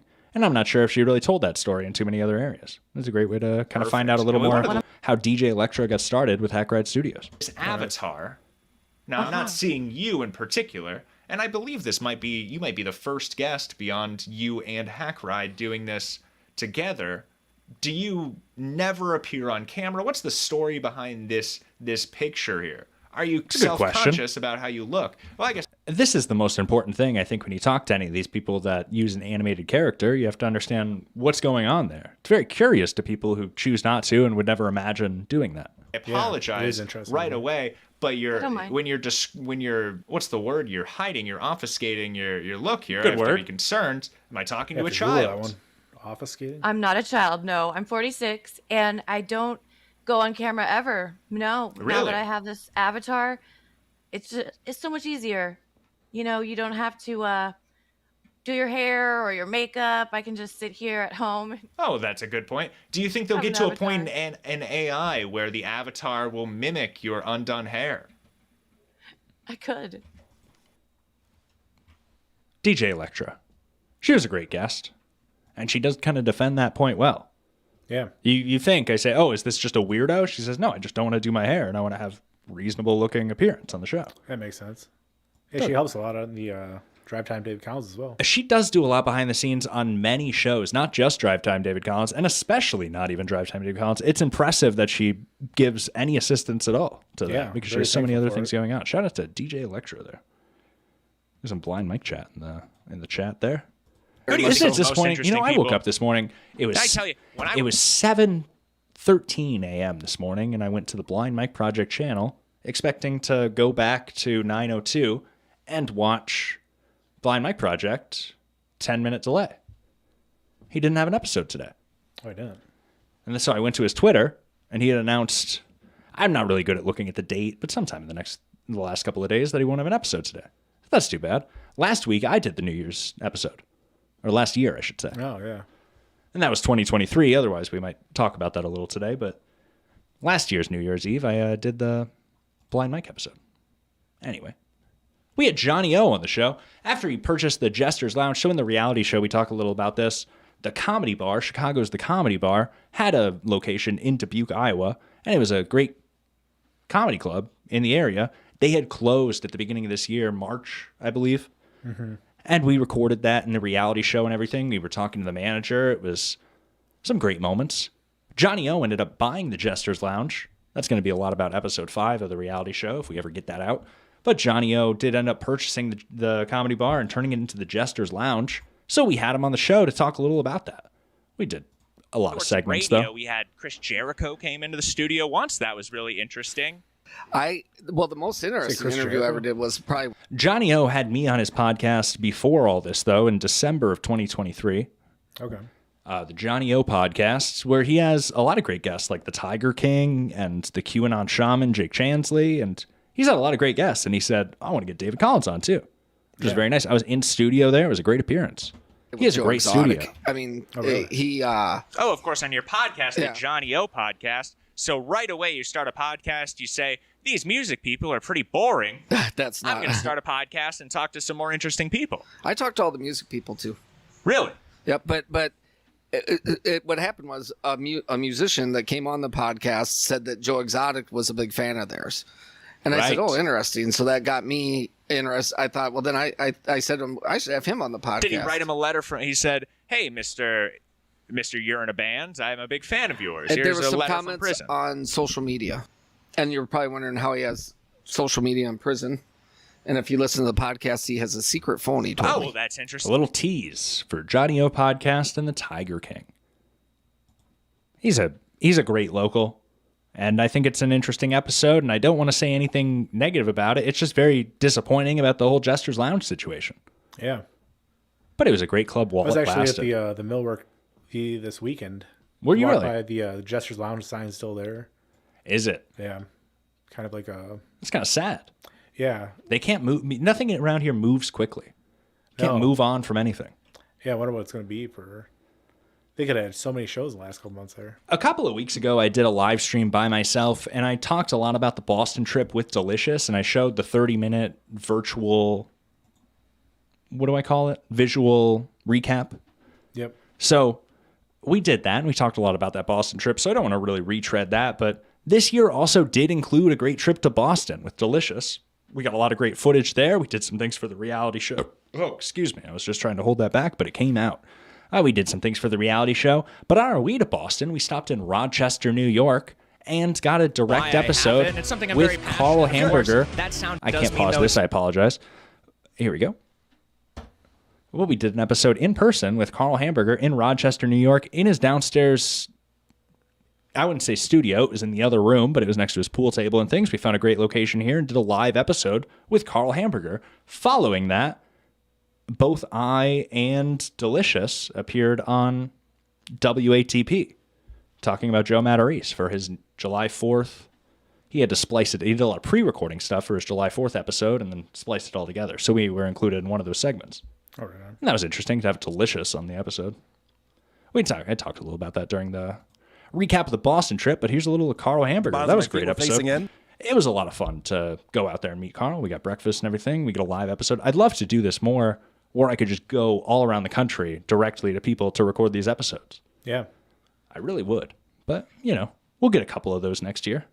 I think we will. So I had many operations as a...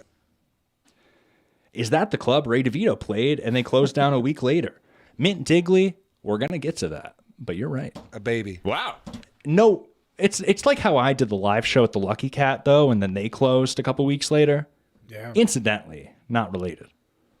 Yes. And now I can walk and run and ride a bike Oh, like, that's like a interesting. big boy. Did you ever have to wear shoes that were different? You know what's funny? I have a story about this, Sam Bibley. I never met Carl's wife.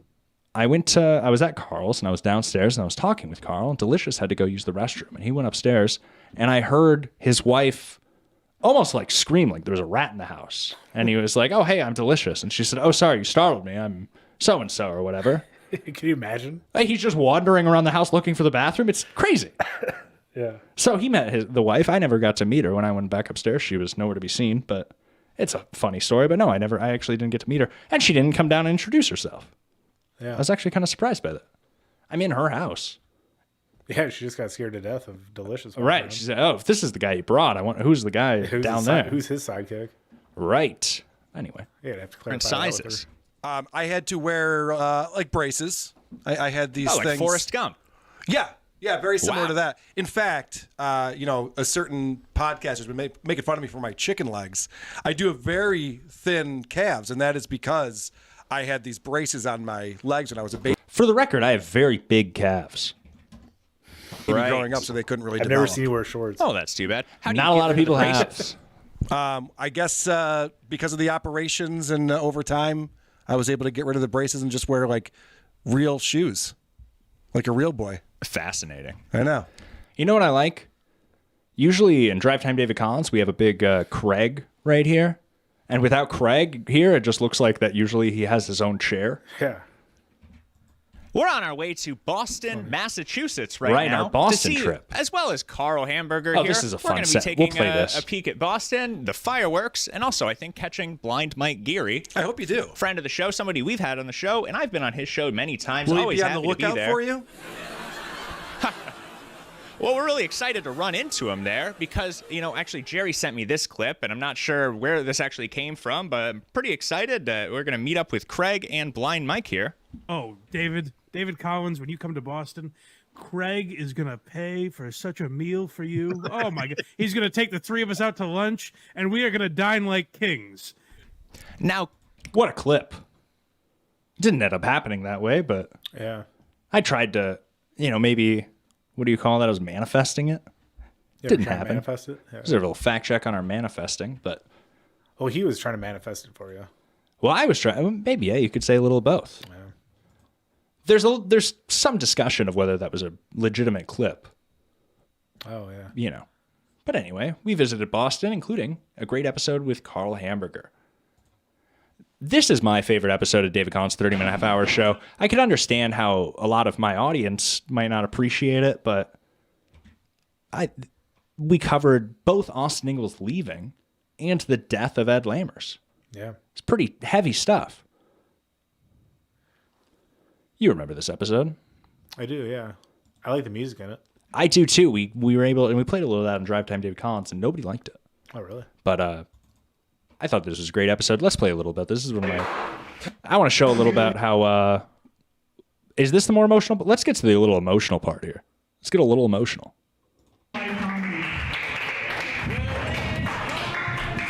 It's the end of the show. It's Austin Ingalls' last show before he goes to Austin, Texas. Not enough encores. It's not. And one of the people in the show died like 2 weeks later. We featured him in the show. Yeah. Sorry to get out there. Hated the stuff about your grandma. Love the stuff about your mom. Thanks for coming, buddy. Austin Ingalls, everybody. Thanks, man. Appreciate it. This place is fucking quiet as shit. It's fucking desolate. Boy, Austin, that's tough. What? You have a lot of one-liners. You have to really remember those. Thank you. Thank you. Yeah, I got a big brain, so. It's like a whole script. You're doing a monologue, but it's not even a story. It's like. Well, if you can tell, a lot of them segue into each other. So. Right. Well, that's the magic. People can't even tell. Yeah. They say, wow. This one guy with a mustache and sunglasses, you definitely know him. He liked my joke. Right now. Pretty good joke about ducks, but I'm not going to tell it. Deaf? What do I say about deaf people? Ducks. Oh, you like Dawn soap? Are you deaf for a little Not a lot of bit? people get into that. Never. Not a lot of people talk about cleaning products these days. I was laughing for a bit. I'm not a cheap laugh. You're not. No, that room knows. Let me turn up the music a little bit in the editing here. Wait, is it flattering? It's starts with an N. Is that red beeping? Yep. Oh, we're recording. Good toast. A toast, everybody. What a show. What a show. What a guy. All right, thank you. And so a man in this picture here has passed away since then.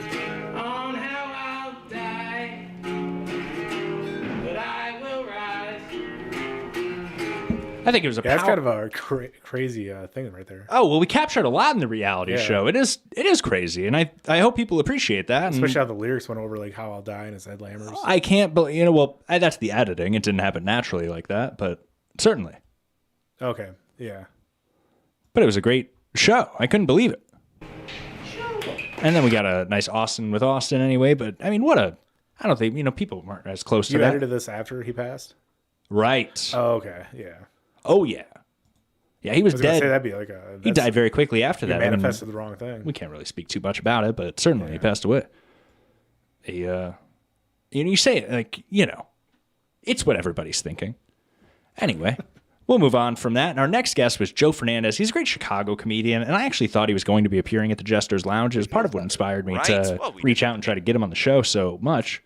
He ended up earning a nomination for Worst Guest Award this year, which might have not really been that fair. He was a very kind and gracious guest, but I don't think he really clicked the way that... talking about Joe? Joe Fernandez. Okay, yeah. He's a great comedian, though. Jerry's shoulder all the time. We're editing this reality show, and we can't get anything done because we just can't move. We can't move forward 10 seconds. Yeah, because you're like, which shot do we use? What's the better pop? Yeah, I mean, editing is by far the biggest pain in any form of entertainment. It's so painstaking. Now you're in Chicago. That's the thing, too. He has something to add with every comment. He was a great guest in that way, but none of it felt really personal to him. Yeah. That was a lot of it. And a couple of things that did feel personal to him just felt like quick brags that he wanted to get out at some point during the show, which sounds really rude when I say it like that, but yeah, we did a lot of analysis on why he was nominated as worst guest. It was very strange to me, but I guess, I remember seeing those papers. Latest DC 30-minute half-hour show. Anyway, we got to the emails here. It's interesting, though, because you might say that his appearance was a lot like DJ Electra's. The audience has their preference. Joe Fernandez, that was a great guest. And at this point, we're entering the end of Season 2 of David Collins' 30-minute half-hour show. We have a couple episodes left before we get into Season 3. And boy, how great was Season 3 at the end of the year here. Yeah. We took a break on September. We did some things in the background. And then we started with a strong October. Really threw some fuel in the fire there. I would say so. I think, and we had some great guests there and some great ideas. Season 2, though, ended with a solo episode that nobody could have expected. We wanted a guest, and a guest had to reschedule, and I said, let's make the best of it. We went on company retreat over. You weren't invited. No offense. It was before that time. No offense, none taken. We went on a nice company retreat there. We did some fishing. We did some outdoor activity. Why don't I just let myself explain it? Hey there, I'm David Collins, and we're currently on a bit of a retreat here. I'm with Jerry and Amelia and the rest of the team, and we're out at a cabin. We're doing some fishing, some horseback riding, some team building exercises. But last week, we expected to have a guest on the show. Unfortunately, things had to be rescheduled, and he's going to be a great guest to have on our season finale, probably next week. So we're really looking And it was Paul Rader. Oh, nice. Forward to that, but we still wanted to make sure that we got out an episode here as soon as possible. So today, we're just filming a small solo episode. Please enjoy. David Collins. 30 minutes. So we did a nice solo episode on the river here. Find us, David Collins' 30-minute half-hour show on Patreon. I think we very possibly could be releasing that lost list. This has one of my favorite world news segments, too. You can see, though, we filmed a lot of the episode on the river here. What's the other side? Oh, we did the emails from the river. Oh, this is a great moment. Why don't we remember this here? Yeah, let's see it. Also, actually, this whole David Collins, it turned into a mess. At the time and in editing, it was a disaster. But it actually turned out to be one of my favorite fixes of this year. That's perfect. The real David segment. David. And of course, that sound means it's time for David Collins call-ins and emails. I'm seeing fish jump around me here, too. This email here comes in from Holga in Winnipeg. She wrote in and said, "Hey, David, what are some of your favorite pranks?" Hey there, I'm David Collins. And thanks so much for emailing the show. This is my list of my favorite top 5 pranks. Number 5 is a bit of a prop gag, actually. It's one where I want to shed a little light on this, too. So, on these fishing trips, I smoke a lot of cigarettes. I enjoy a cigarette, and we time it out well. You wouldn't find me smoking one today. You wouldn't find me smoking one the rest of this week. But if I go on a fishing trip, I enjoy a cigarette. And I smoked a lot of cigarettes this weekend, and you can really hear it in my voice through this entire episode. And this is also at 5:30 in the morning when I'm recording this. Just woken up. Oh, wow. I had no voice. This was a nutty recording. you get a fake ice tray, or an ice tray that's too small for another ice tray, and then you put it in the freezer and wait until somebody puts that ice tray on top of their ice tray, and it displaces You're all the talking like water in the you don't bottom want ice people to hear tray. ya. That's a pretty good prank. I Number can't get it out. 4, Yeah. this is one that you do over the phone. You might be sitting around one day and you call a friend and you say, "Hey, what are you up to?" And then they start explaining what they're up to, and you hang up. That's a great prank. Number 3 is one that I came up with pretty recently. I'm pretty happy about it here. You go up to a buddy and you say, "Hey, could I bum a cigarette?" And they'll hand you your pack of cigarettes here, and you take out a cigarette. I love this prank. And you light it, and then you put it back in the pack and hand it back to them. Probably one of my newest favorite pranks there. True. Number 2 is a handshake prank.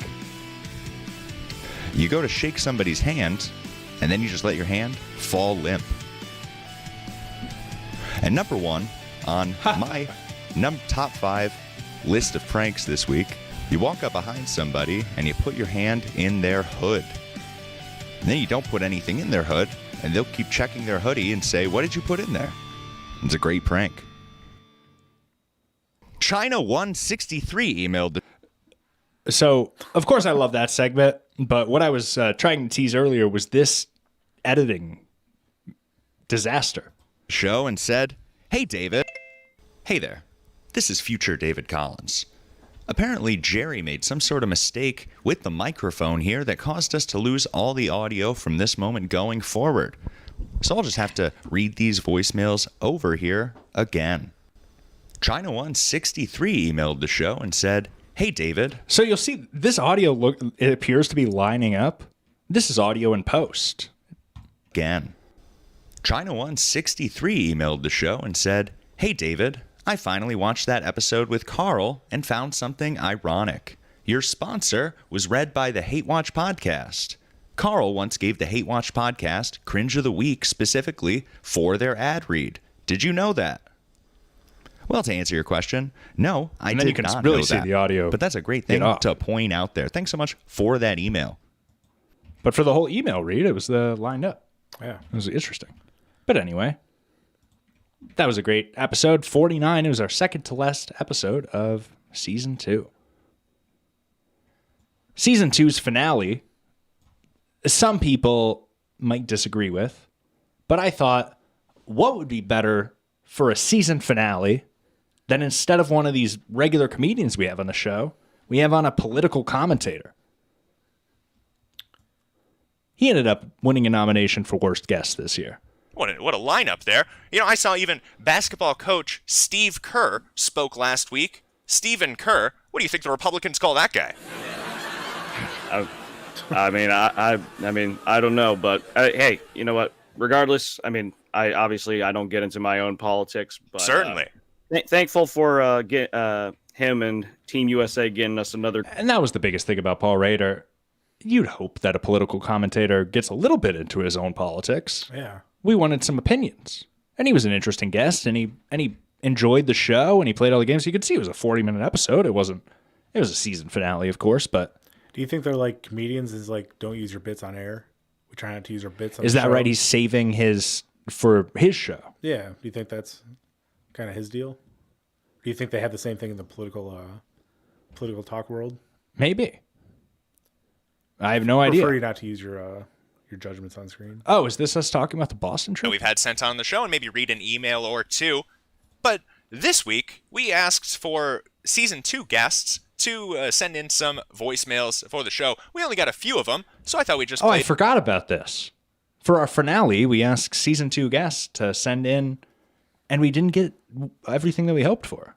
It was actually kind of disappointing. We get the award show, people send in their things, no problem. But season 2 guests, we couldn't get anything for the finale this year. Them back to back here. Why don't we take a quick listen? It was Blind Mike, Troy Rigdon, and Austin Ingalls. Those were the only 3 that we could get for the season 2 finale.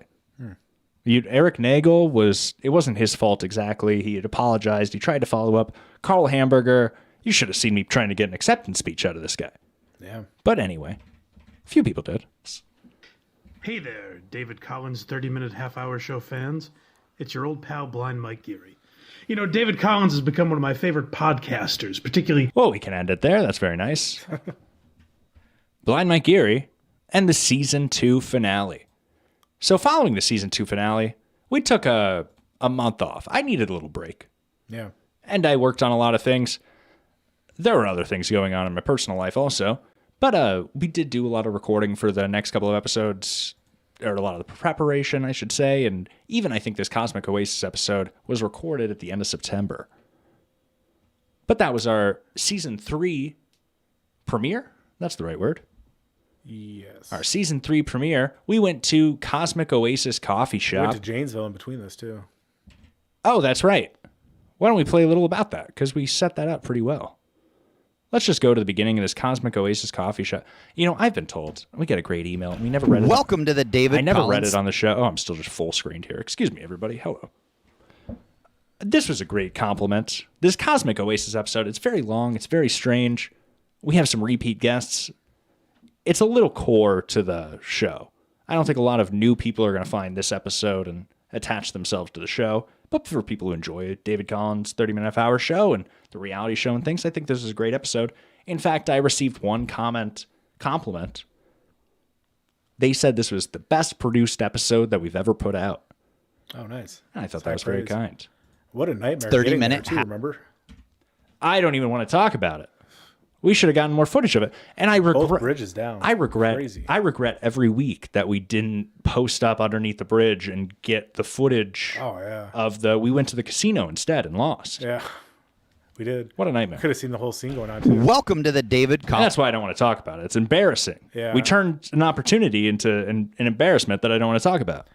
I wish we would have had it on film when I asked the guy, or I told the guy, I was like, Mondays, right? We looked over to his car. We're both stuck at the... Right. I'm painting a very poor picture of it, but I should have looked over to you first, said, hey, get this on camera. Looked at him and said, Mondays, right? Right. Yeah. You're right. Terrible. Collins' I should have just kept that 30-minute to myself, half-hour my bad. show. I mean, you have to set it up a little bit. Yeah. Who's that guy? Do you remember it? Yeah, but you're talking to the audience. Oh, I'm talking to you, but yes. How long of a pause between? David. 30 minutes. So we were at Cosmic Oasis for our season 3 premiere this year. 2024. Hello, everybody, and welcome back to another episode of David Collins' 30-minute half-hour show. I'm your host, David Collins, and we have another great episode for you today. A bit of an interesting one, a little strange, another solo episode, although I shouldn't really say we're alone here. It's weird that I pictured this as a solo episode. We're here in Galena, Illinois, Kinda was, though, at but it Cosmic Oasis, a coffee shop. Get a whole line. And we're here to do some... And that's what I need to... When I do the live show, I need to have that same attitude. It's a solo show, but there are all these ancillary characters. Yeah. Street interviews, talk to auxiliary, ancillary. Ancillary is the right word. Customers coming in, talk to local business owners. We've teased this a little bit already. And we thought we'd just take the opportunity to do our season 3 premiere while we're here and just get through those segments also and maybe just play the games with the people. We have a lot. I thought this had a shorter setup here, but we're going to get right into, because this was the same week that, it is only a minute later, at Hope Sears event on Saturday. Around on Blind Mike's project. And a tale, we have the submission. All right, well, I'll just set it up here. This is very convoluted. I think this is before Color of the Day. We went to Janesville, Wisconsin, and we confronted Louis J. Gomez. We did, yeah. But that team is yet to get back to me, so I'm kind of looking forward to if that contest will ever take place. All right, I'll just set it up here. We have this whole compilation that sets it up, but it's very long. So there was a contest this year on the Rap podcast that Jerry had sent me the clip of, and it was supposed to be a street interview position for the show, and I would bring their show subjects, and then we would include that when we go do street interviews. And that was the idea, and I thought that would work out well. The contest was never followed up on. So what I had to do, other people from that comedy cabin talking about an earlier date. So who really knows? But we kind of snuck that in to say, oh, hey, we're near one of your shows. a chatter says Lukey J. Gomez. That's not just a chatter. Hey there. I'm David Collins, host of David Collins' 30-minute half-hour show. And we're here outside the comedy cabin in Janesville, Wisconsin. No, you're good. Just all I heard was there's someone outside with a camera. Right. Recording. Like, all right. The comedy show is for comedian Louis J. Gomez. And we're going to be following and ending a bit of a saga I think we're having with a competition that I attempted to submit to a few months ago. Hey there. Are you here for the comedy show? Yes. You know, you strike me as maybe the answer is you're one of the openers. Nope. So we talked to a lot of the audience members also, as we usually do for these street interviews. But mainly what I wanted That to... was the opener. The actual opener is right here. He did not like us. Right, he was not a fan of it. Oh, well, we have the show and the reality show. well, where let's just- you can do. It's We'll just go sitting here. there. I followed up with the producers. You know, it's a long story. I did my best, but now we're here. This is kind of the best you can do. Yeah, and instead of using your talents to like do great. Sam Bibley says it's not called the Rap Podcast anymore, and that's true. Oh. They diluted their show for some reason.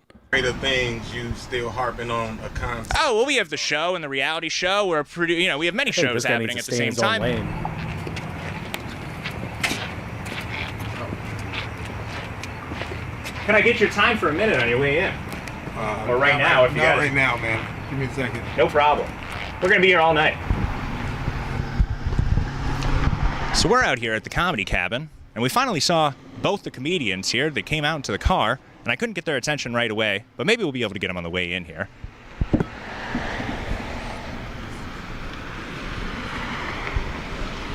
Hey there. I'm really just trying to get some closure here. I submitted for a fan on the street competition, and we do these street interviews all the time. So I thought I'd try to get some closure and follow up with you in person, because that competition was never followed up on. I send all these emails to your producers. I get no response. Blind Mike helped get something on Blind Mike Geary. We were on Twitter trying to get your attention. Couldn't get your attention. All right. And this is the best I could do. We found you. We came here from Iowa this evening. The opener knew where we were from before that. Yeah. Now he's trying to say that in front of Louis J. Gomez. I mean, which is whatever. But the opener changed his tune as soon as Louis J. Gomez smiled at us. Very fake individual, I feel. I wouldn't go that far. I don't know him outside of this I was just scenario, trying to make but the real ass podcast do a little. he was pretty rude to us, I'd say. Yeah, I didn't think he liked us too much. All of a sudden, Lewis likes us. He likes us. I watched Back to the Future Part 3 today. You know what I would say to this opener? Hey, lay off, jerk. Love it. Give me a lighter. I got you. What's going on, What's man? going on? What's Louis J. going Gomez on? here. Yeah. You cocksuckers. He was How probably about you so ask me to pissed at record that before I fucking kick your camera over? Well, that would be great for the show. This guy's got a fucking beautiful mustache, bro. Oh, that's so nice. Hey, what am I supposed to stop him from complimenting my mustache here? We have to move on to the next episode, but You to I say. wish I could make my mustache as crisp as this fucking guy's mustache. You know, and it's always the guys that tell me nice What do you mustache do? too. What do you do? I'm a broadcaster. I admit to everybody, in case anybody catches that, I want full disclosure here. I was attempting to just do the stand-up material that I've been doing this year in conversation. I understand how embarrassing that is, but look at my predicament. I'm trying to interview. We're going through. I said, I need a good positive. So I went for it, and it only took the setup of the joke to get him on board. I didn't even need to embarrass myself by doing a punchline. Yeah. No, obviously, I'm not talking about that. I'm talking about what do you do for your mustache? Because this. It's all genetics. I guess that's a line that people like. We'll play this, and then we'll move on to the next episode. Guy's mustache. You know, and it's always the guys that tell me nice What do you mustache do? too. What do you do? I'm a broadcaster. No, obviously, I'm not talking about that. I'm talking about what do you do for your mustache? Because this. It's I'm all trying genetics. to go for this. That's literally what I'm trying to go for. It's fine. You're good. That's what I'm trying to go for. Louis Call J. embarrassing. Gomez. I asked him if I could take a picture of him. We recently had a small back and forth on Twitter. He still will not let me send him a link. Later in this, do I have this here? There wasn't many people that submitted. That was the thing. That's why we didn't. All right. We played a little So prank we on did that, him and then too. Nobody was really so the wall see what sticks. And it's fun.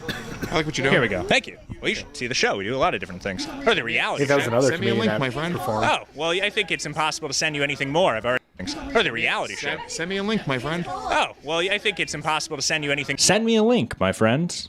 He likes my things on social media. His DMs are still blocked for me. I can't send him a link. Oh. He's liking my things, and he won't let me send him a link. It drives me crazy. Matt's over here saying, just give it some time. He'll reach out to you. I say, what is this back and forth we're having? If he's liking your message, I think he'll reach out to you when the time. More. I've already tried, and as long as he's a fan, I just hope he's watching the show. Yeah. Anyway. He is. What's up, Lewis? So that was our season premiere of season 3. And we followed that with our competition, number one fan competition with Dan McCullough. I think people in the listening audience probably did better than a couple of these competitors. Yeah. But this was a great episode. Our number one fan competition. I think more shows should do these number one fan competitions. They should, yeah. Why don't we just jump to the end here? I liked the ending. More respectively, not to say this was the last round of the second game. The ring for that. But everybody's familiar with Snoop Dogg. Next question today, question 9. Now I'd be curious, what are the current scores? I have 4 tally marks. I don't remember. David Collins, 30-minute half-hour show, number one fan keeping competition. Yeah, I have 4, but I thought I was ahead by 1. No, well, she also got that other question that was 1, and I think that was back and forth. That makes a lot of sense. So this could be a bit of a tiebreaker. We don't have a tiebreaker planned here. I bet Jerry would have thought of that. He's good at thinking ahead. Yeah. It's kind of tough that we lost him. Well, whoever was gambling on this, if we tie, it's a push, so Right. always wins. Well, push it to the next round. For the record, in editing, we had to make it sound like Troy got the right answer because he actually got one wrong and nobody caught it. So he did end up losing this competition in reality. And the first episode of Drive Time David Collins, we confront him on the phone with that. Question 9. Who is the winner of David Collins' number one fan competition? Oh, well, I guess it was a tie. What? No, this can't be right. That's kind of a trick. You know what's interesting? If I would have asked that before we went into the tally marks, I think Troy would have gotten that incorrect. Oh, yeah? Yeah, so that's... But it's just worth pointing out. No, that was a fun way to reveal the score. And it ended up being a tie. And number 1 on our top 10 list today of number 1 fans, all you at home listening to David Collins' 30-minute half-hour show. That's right. You all actually were the number 1 fan. Oh, that's very heartfelt. Isn't that nice? Yeah. We like to give it to our audience at the end because we have the best audience out there. No offense to any of our 2 competitors there, but boy, what a great listening audience. So that was our second episode of season 3, and we're coming to the end of 2024's episodes. We have a lot of episodes here. Our next episode here was with Doug Townsend. Friend of the show. And there's some things we could say about this. We got to meet Doug Townsend. He had 500,000, 700,000 Instagram followers. Quite a few. Something like that. He had a lot of Instagram followers, so we thought he'd be a great guest on the show. Little did we know that just weeks after this appearance that his Instagram would be banned and he would have no following. I think he's building up a new one, but yeah. He anticipated, he promised that this would be a very highly viewed episode. Didn't end up being that way. No. Which is fine. He was a great guest. And it was an average viewed episode. He's a cool dude. He was a very nice dude. Well, Chris Kaufman. He does have very high expectations for himself. That was a little about Doug Townsend. I don't know. I encourage people to check out this episode, but we have to move on. No offense to Doug Townsend, but he's going to be one episode that we just move on very quickly from. He did have a 0-minute half-hour too. He had a couple nominations in. It was during the 0-minute half-hour. Yeah. Gas Cap Criminal. We didn't even talk about that. The Gas Cap Criminal made a reappearance in the end of this year. He did, yeah. Why don't we play a little bit? How? You guys all remember the Gas Cap Criminal? David Collins' Missing 0-minute anything? half-hour show. Oh, no. Pretty sure I have my gas cap. I can see my wallet. My phone's in my hand. Wait. Did you... That's right. Jerry stole something and brought it to me, and I will be hiding it somewhere in the country for your listeners to find. Yeah, we kind of need that. It's a part of my branding. Too bad. I have the 3 from David Collins' 30-minute half-hour show. Uh-oh. And if you don't want to forever be the 0-minute half-hour show, you better pay attention. All right, Gas Cap Criminal. I have my pen and paper here. Let's get this over with. I've driven west. You can find the 3 this week at an important national intersection. Find mile marker 254 on United States Highway 34, then go east. Turning into a farm lane, you will find a brass cross with your 3.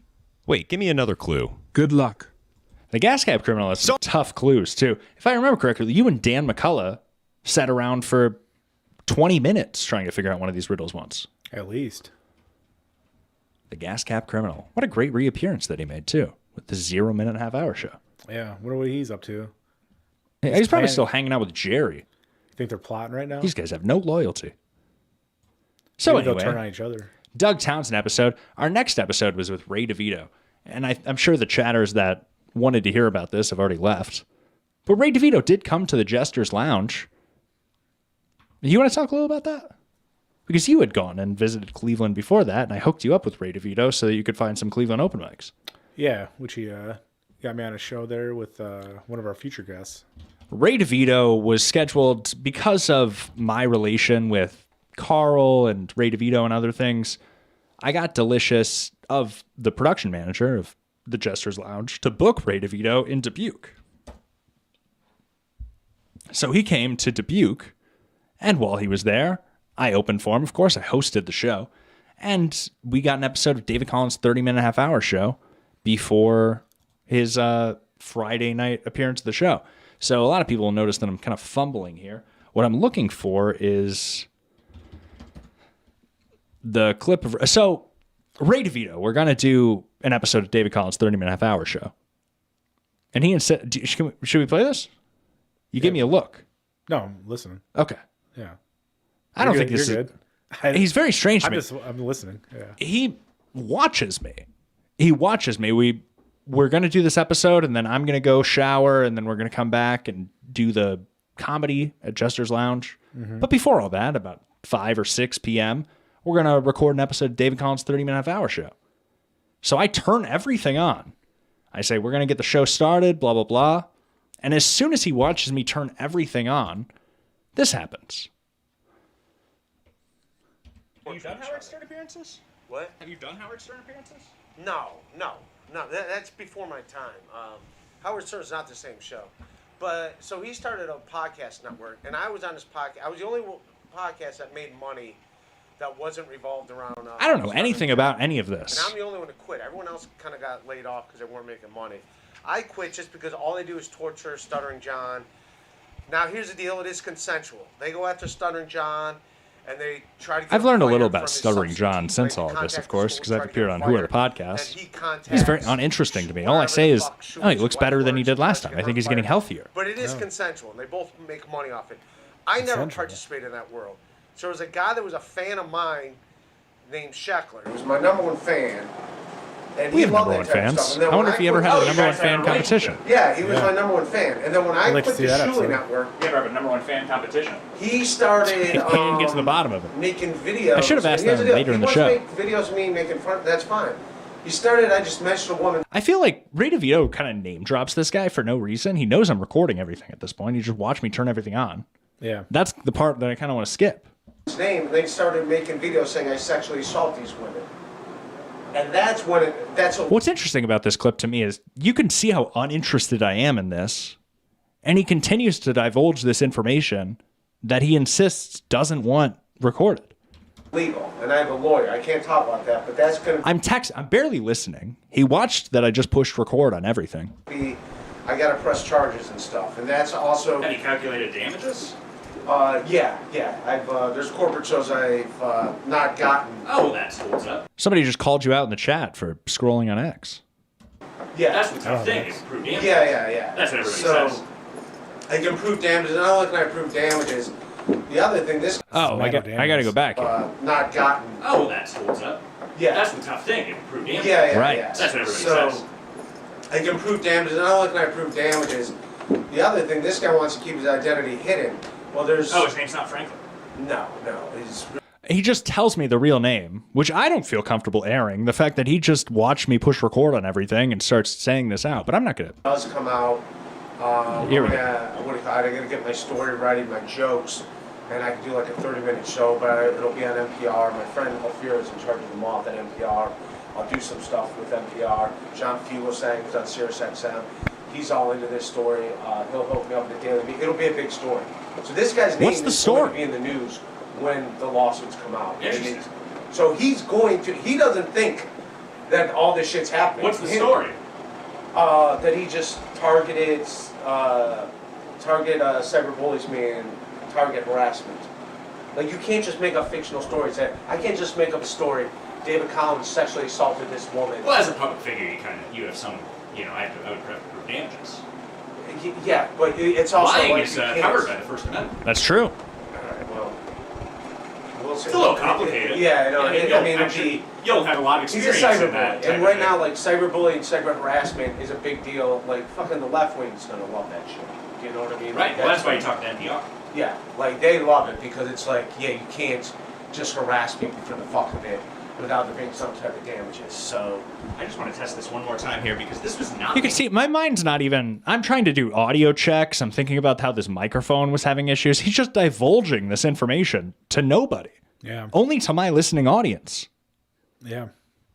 Up any sound, and you know what I did? I unscrewed the top of this and screwed it back on. It shouldn't have done anything. That should have nothing to do with the electronics, but now it's picking up sound again. So I'm not sure. All right. It just started malfunctioning today. So, there you go. That's high praise, Matt O'Danis. Thank you. So that's solved. Nice. Yeah, I mean, we don't have anything by name. Of course, it is a curious topic of Yeah, but the relationship of the internet is a curious topic, sans, to the direct names of people. You guys check my French there. I dropped the word sans in a conversation with Ray DeVito. You think he caught that? But name, of course, it is a curious topic of the relationship of the internet is a curious topic, sans, to the direct names of people. Right. But I don't really want to get into that because here's the deal: if I do talk about it, it looks like I'm involved in it and kind of like. So I've been told by my lawyer, don't talk about any of this. So I spent the weekend trying to convince Ray DeVito that I tried to allude to it. We couldn't really get to a point where I felt comfortable saying this directly, but I think this guy's just getting taken advantage of by a lawyer. Yeah. Until the charges are filed.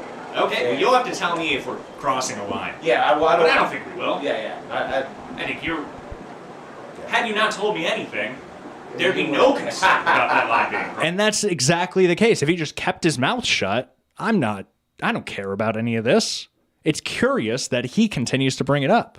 Yeah. That's the interesting part. But anyway, Ray DeVito was a fine guest on the show, and he ended up winning an award in our award show, which not everybody wins an award. Speaking of awards in our award show, we had a great guest. Yep. Tom Myers. Just from the start. I mean, before we even started the episode, look how charming this guy is. Okay. Yep. I'll shut up now so you can get started. Perfect. Yep. You too. Right, this is Matt. He's a co-host for our new radio show that we're doing in the mornings on Wednesdays. But that's all that's going on here. But that's perfect. All right. Tom Myers, everybody. We've kind of reached, we wanted to do 2 hours this evening. We're right there. Oh, we finished strong. Keep I mean, we're getting there, but Tom Myers, of course. I mean, we did so much in 2024. Yeah, we we're can't only even, October still? We're in October. Tom Garland was October. We had Tom Myers. Oh, we skipped the whole Streeties with the movie premiere. We don't have anything in David Collins. It's all some of that's documented in the Instagram, which is where we struggle because I can't sign into the Instagram with this browser. It's tough.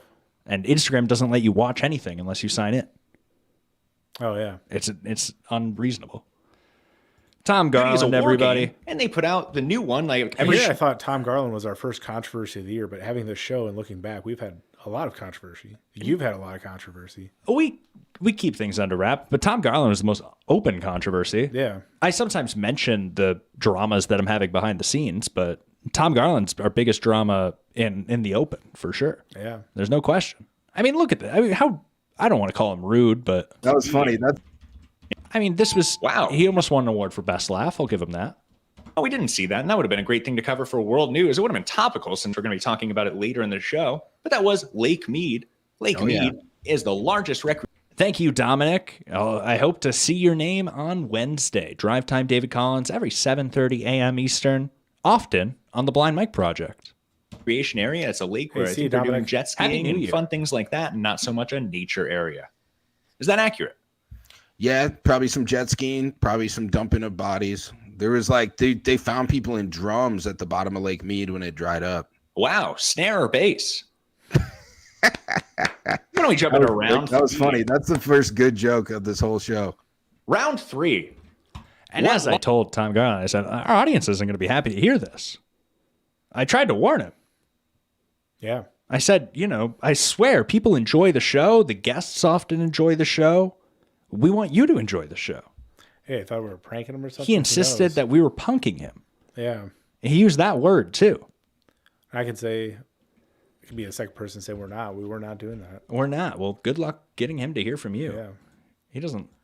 Matt Ferry and Tom Garland were actually close. With him, yeah. They were friendly. This guy dropped that relationship. I said, okay, Tom. Well, anytime you want to come back on the show, we'd love to have you. And that's true. Yeah. We're going to run into him in person. I'm saying 2025 might be a It's crazy redemption series behavior. for you. He's local.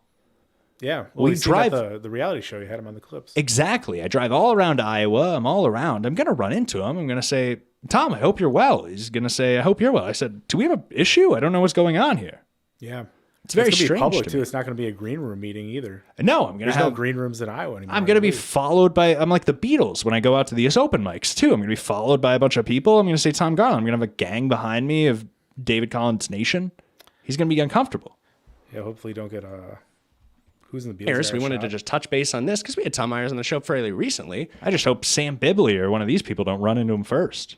Yeah. He was not trying to be the very John Lennon for the charming. David Collins Sorry. show, but What, did you say charming? no, I had a joke about John Lennon. Oh. You're the Beatles. You don't be John Lennon Right.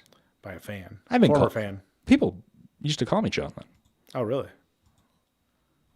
I loved Robbie Goodman. I love a good impressionist. Yeah, he was a fun guy. Oh, should we, instead of Robbie Goodwin, we had some technical issues there. And as much of a great guest as he But was. these impressions, because I'm a big fan of impressions. What's your favorite impression? What got you started doing impressions? Do you do that during your stand-up comedy? We did watch some of your stand-up comedy. Not a lot. I've actually been really liking doing Stephen A. Smith lately. He does a great Stephen A. Smith. Yeah. So he was on The View, I guess, right? And he was like, okay, Whoopi, here's the thing. We had two candidates. We had Donald Trump, and we had what was her name? Kamala Harris. Oh, and that's you know, great. it's like the thing about what's great about Stephen A. is he just never he's like Trump where he's really good at talking. Robbie Goodwin is a great impressionist. And he also has a very fun Twitter, too. I encourage people to check out Robbie Goodwin. I think this episode didn't do as well as it should have, but I almost wanted him to win Best Guest this year, personally. Yeah. I really liked that Robbie Goodwin episode. I'm going to type in, because that Robbie Goodwin episode, that first game, the first couple of rounds, we had some technical issues, and I actually had to do, of course, fans of the show will know I like a game called What Dead Guy is Dan Doing? No. Well, we have friend of the show, Dan McCullough, send in an impression, and the guest has to determine which dead guy is Dan doing. Unfortunately, we're having some technical issues, so I actually had to do the impression with Robbie Goodwin here. How nervous to do an impression in front of such a great impressionist, too. Yeah. Bruce or anything? No. Interesting. Why don't you do the impression? Can you do that? No. Do you know who that was? Yeah. You're watching David Collins' 30-minute half-hour show. That was pretty good. Yeah, I thought it was good. Certainly. My favorite part about rewatching this is saying the same thing that I said 4 months ago at the exact same time as I'm saying it today. Yeah. Anyway, Robbie Goodwin, everybody. Boy, what a great...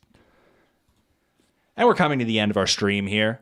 We are celebrating 2024 and kind of recapping the things that we did this year. Do you have something you wanted to add? I was going to say, was that it wasn't playing over, right? We weren't sure if he was actually hearing it and playing a joke on it. We Or was did. that Brian? We thought he was kind of messing with it. Well, Brian, I mean, either way, Robbie Goodwin is the first we've ever had that issue. Yeah. It would have been less likely that Brian was messing with us. Yeah. But either way, we didn't really believe that there I was think an we narrowed issue. it down to a browser issue. We're Wasn't it? hoping that it's a Safari issue. We're hoping that it doesn't happen again, but it is very embarrassing when it happens. So finally, following that Robbie Goodwin episode, we've ended October. What a strong October, a beginning to season 3. And Robbie Goodwin was the beginning of November. But woman there. accused of cyanide Manny syrup. Muskets. I reached out to Manny Muskets. Manny Muskets has been a fan of the show for quite a while, I believe. I think he saw me on Who Are the Podcasts first, or maybe it was a different time that he ran into me. But Manny Muskets has, and we've kind of messaged back and forth over the last year and a half, I'd say. Might be a year or something like that, but it's been quite a while. And I thought he'd be a great guest for our Thanksgiving special this year. So we wanted to have Manny Muskets on the show for our Thanksgiving special. And for our Thanksgiving special, we decided to have some food for Thanksgiving. So I wanted to jump to that. My favorite this year were the cheesy potatoes.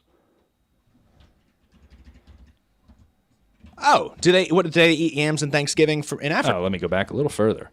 Instead of the stand-up comedians opening the show, we did our live show right from the start and then closed the show. Isn't this apropos? We're talking about the live show, and we've already talked about the live show today. It's a 40-minute showcase. I think that's a better way of doing things. Well, people really enjoyed it, and then people who didn't really know that they were going for the live show still got to enjoy some stand-up comedy before they left the show. Yeah, that works out. That sound means it's time for our next course here, and we have a side dish. What do you like with a Thanksgiving side dish? Sweet potatoes. A lot of people call them yams, but I'm a sweet potato guy.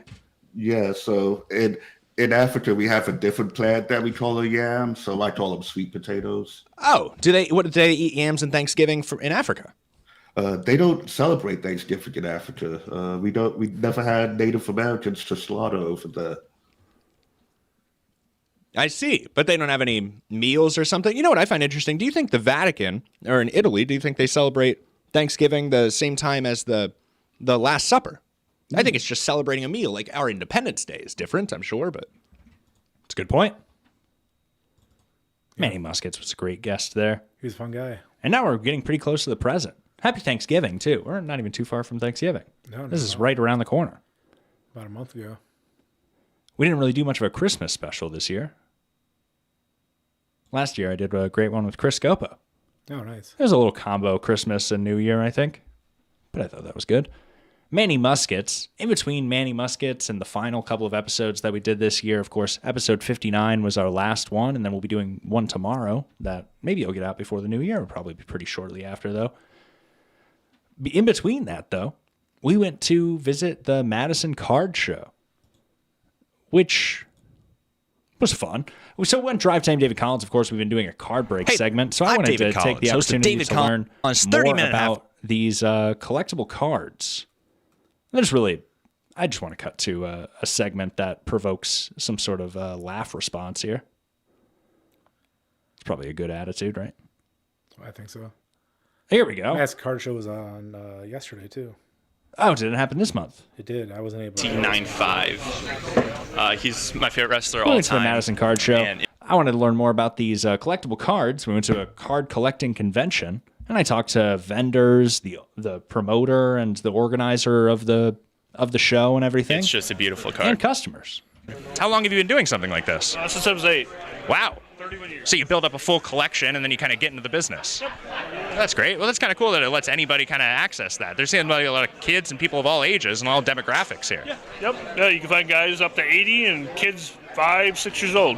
Right. Well, somebody was joking downstairs. They said this is the only time and place that you get to talk to a 12-year-old. That's a little creepy. It's a weird way to put it, but that was his opening line. Well, I guess it's on him then. That's probably why he's downstairs. Maybe. I mean, it's a growing thing. And we talked to that guy for another 5 minutes after that, too. Yeah. We get really lucky. You know, people enjoy being interviewed like this, and we show that we are there to learn and everything. We might crack a few jokes, but they really enjoy us, and we've had a lot of luck with these street This guy interviews was here. cracking some jokes on us. He really, I mean, somewhere in here he says, some people like this Pokemon, and that kind of disgusts me, but that was a great clip. Is there any sense of there's too young of people now starting to do their own booths, or are you happy with everybody? 5 years old that I buy in some soccer cards, so yeah, there's just it doesn't cease to amaze me. And just like so many things that we do, we want to make them laugh, but at the end, you got to make them cry. And I think we kind of did that with our coverage of the Madison Card Show. We let everybody know it's a bit of a family hobby too. And then you can leave with a new collection. We left with adding to my collection of knowledge. We did. That week. And then lastly, the final episode that we have to review here, or just talk about, is with Brian Stiernick. Speaking of Ray DeVito, are you gonna get Brian Stiernick on your Post 4 podcast? Yeah, I messaged him on my Instagram. He hasn't looked at it yet, though. Okay. Well, have a Maybe you 3 should send him times a 8. message. Yeah, maybe I'll follow up with him because we want to get Brian Stiernick.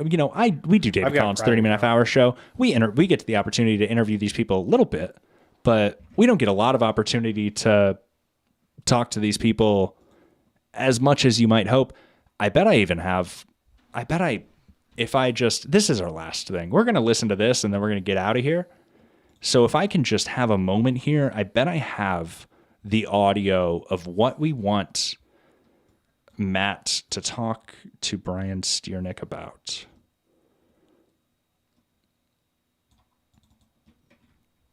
So this is going to be audio only for everybody, but Brian Stiernick knows Ray DeVito personally and has an experience with him. And we thought it'd be more interesting as a long form interview rather than even trying to broach this subject on David Collins' 30-minute-hour show. So if we're lucky here, we'll be able to listen to a little about that. It's a comedy club. Oh, I have it on Instagram. Why did I say that? Yeah. No, it's fine. Is this I like the scene you guys had going on there. It was very cool.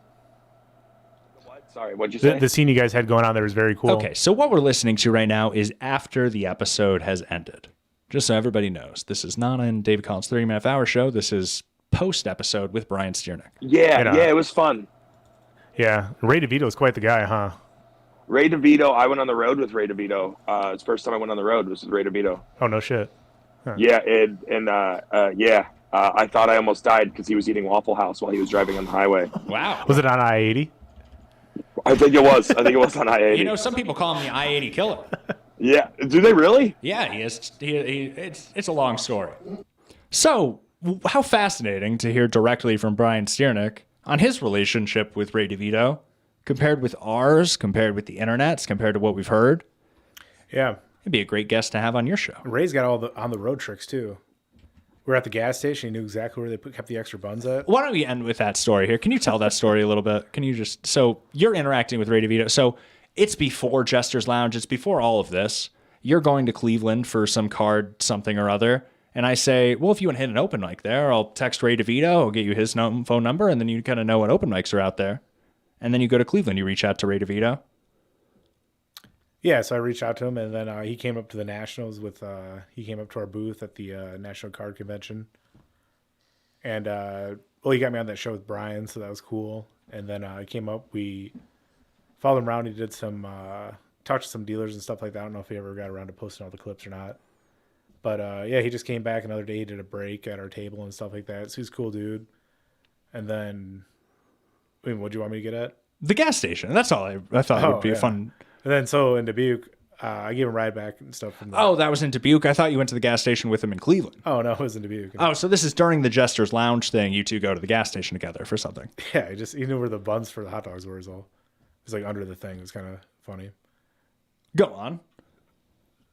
It's like where Ben Woodfield... So you're in the gas Ben station. Woodfield knew where the nacho You're grabbing cheese some was. hot dogs. There's no buns. He's What like, I happens think they're next? It's a little chaos going on. Kiosk. Chaos going on in the gas station. Oh, chaos. I think there was an older lady there too that was like looking for it as well. Nobody could find these buns. The attendant came around. It was, Ray just wanted his hot dogs. He's like, hey, I think they're under here. She opened it up. Boom, there were the hot dog buns. Just kind of knew where they were. Ray knows in every gas station where you can find extra hot dog buns. It was a neat little, road trick, I bet. Trick you learned on That's the a road. road trick. He's not the only one, but usually they're larger gentlemen. Ray DeVito's pretty thin for knowing that trick. Yeah. We've seen that before. Well, we did it, everybody. Thanks anybody who watched, and thanks anybody who's watching on the replay. We just wanted to kind of recap and talk about all the things that we did in 2024. It's a fun thing to remember. Tomorrow we're going to be recording another episode with a great guest. He's a bodybuilder. I still have some prep to do on that, but we did some good things today while I was away before I met up with you, and I'm pretty ready for that episode. And then Wednesday, we'll be here for Drive Time David Collins, 7:30 a.m. Eastern, every Wednesday, often on the Blind Mike Project. Anyway, thanks, everybody. Sam Bibley, Tiger Lily, Matt O'Daniel, Spurg Snake, Dominic, Matt Diggity, Route 152, and anybody I'm missing here just by scrolling. I hope y'all have a great day and a great new year, because you probably won't hear from me until the morning of 2025. Yeah. See you next year, as they say. See you next year, everybody. Matt, do you have anything else you want to say to anybody? Just keep watching. It's going to be a fun 2025. Boy, do we have some plans for 2025. I said that last year, I really didn't have that many plans. Look what came of it. You never know what's going to happen here, and we're really looking forward to the new year. Hope everybody sleeps well. And It's a very impressive year. I'm glad that I got along at the end there. Oh, we're glad to have you, Matt. Everybody, I hope you have a great start to your Monday.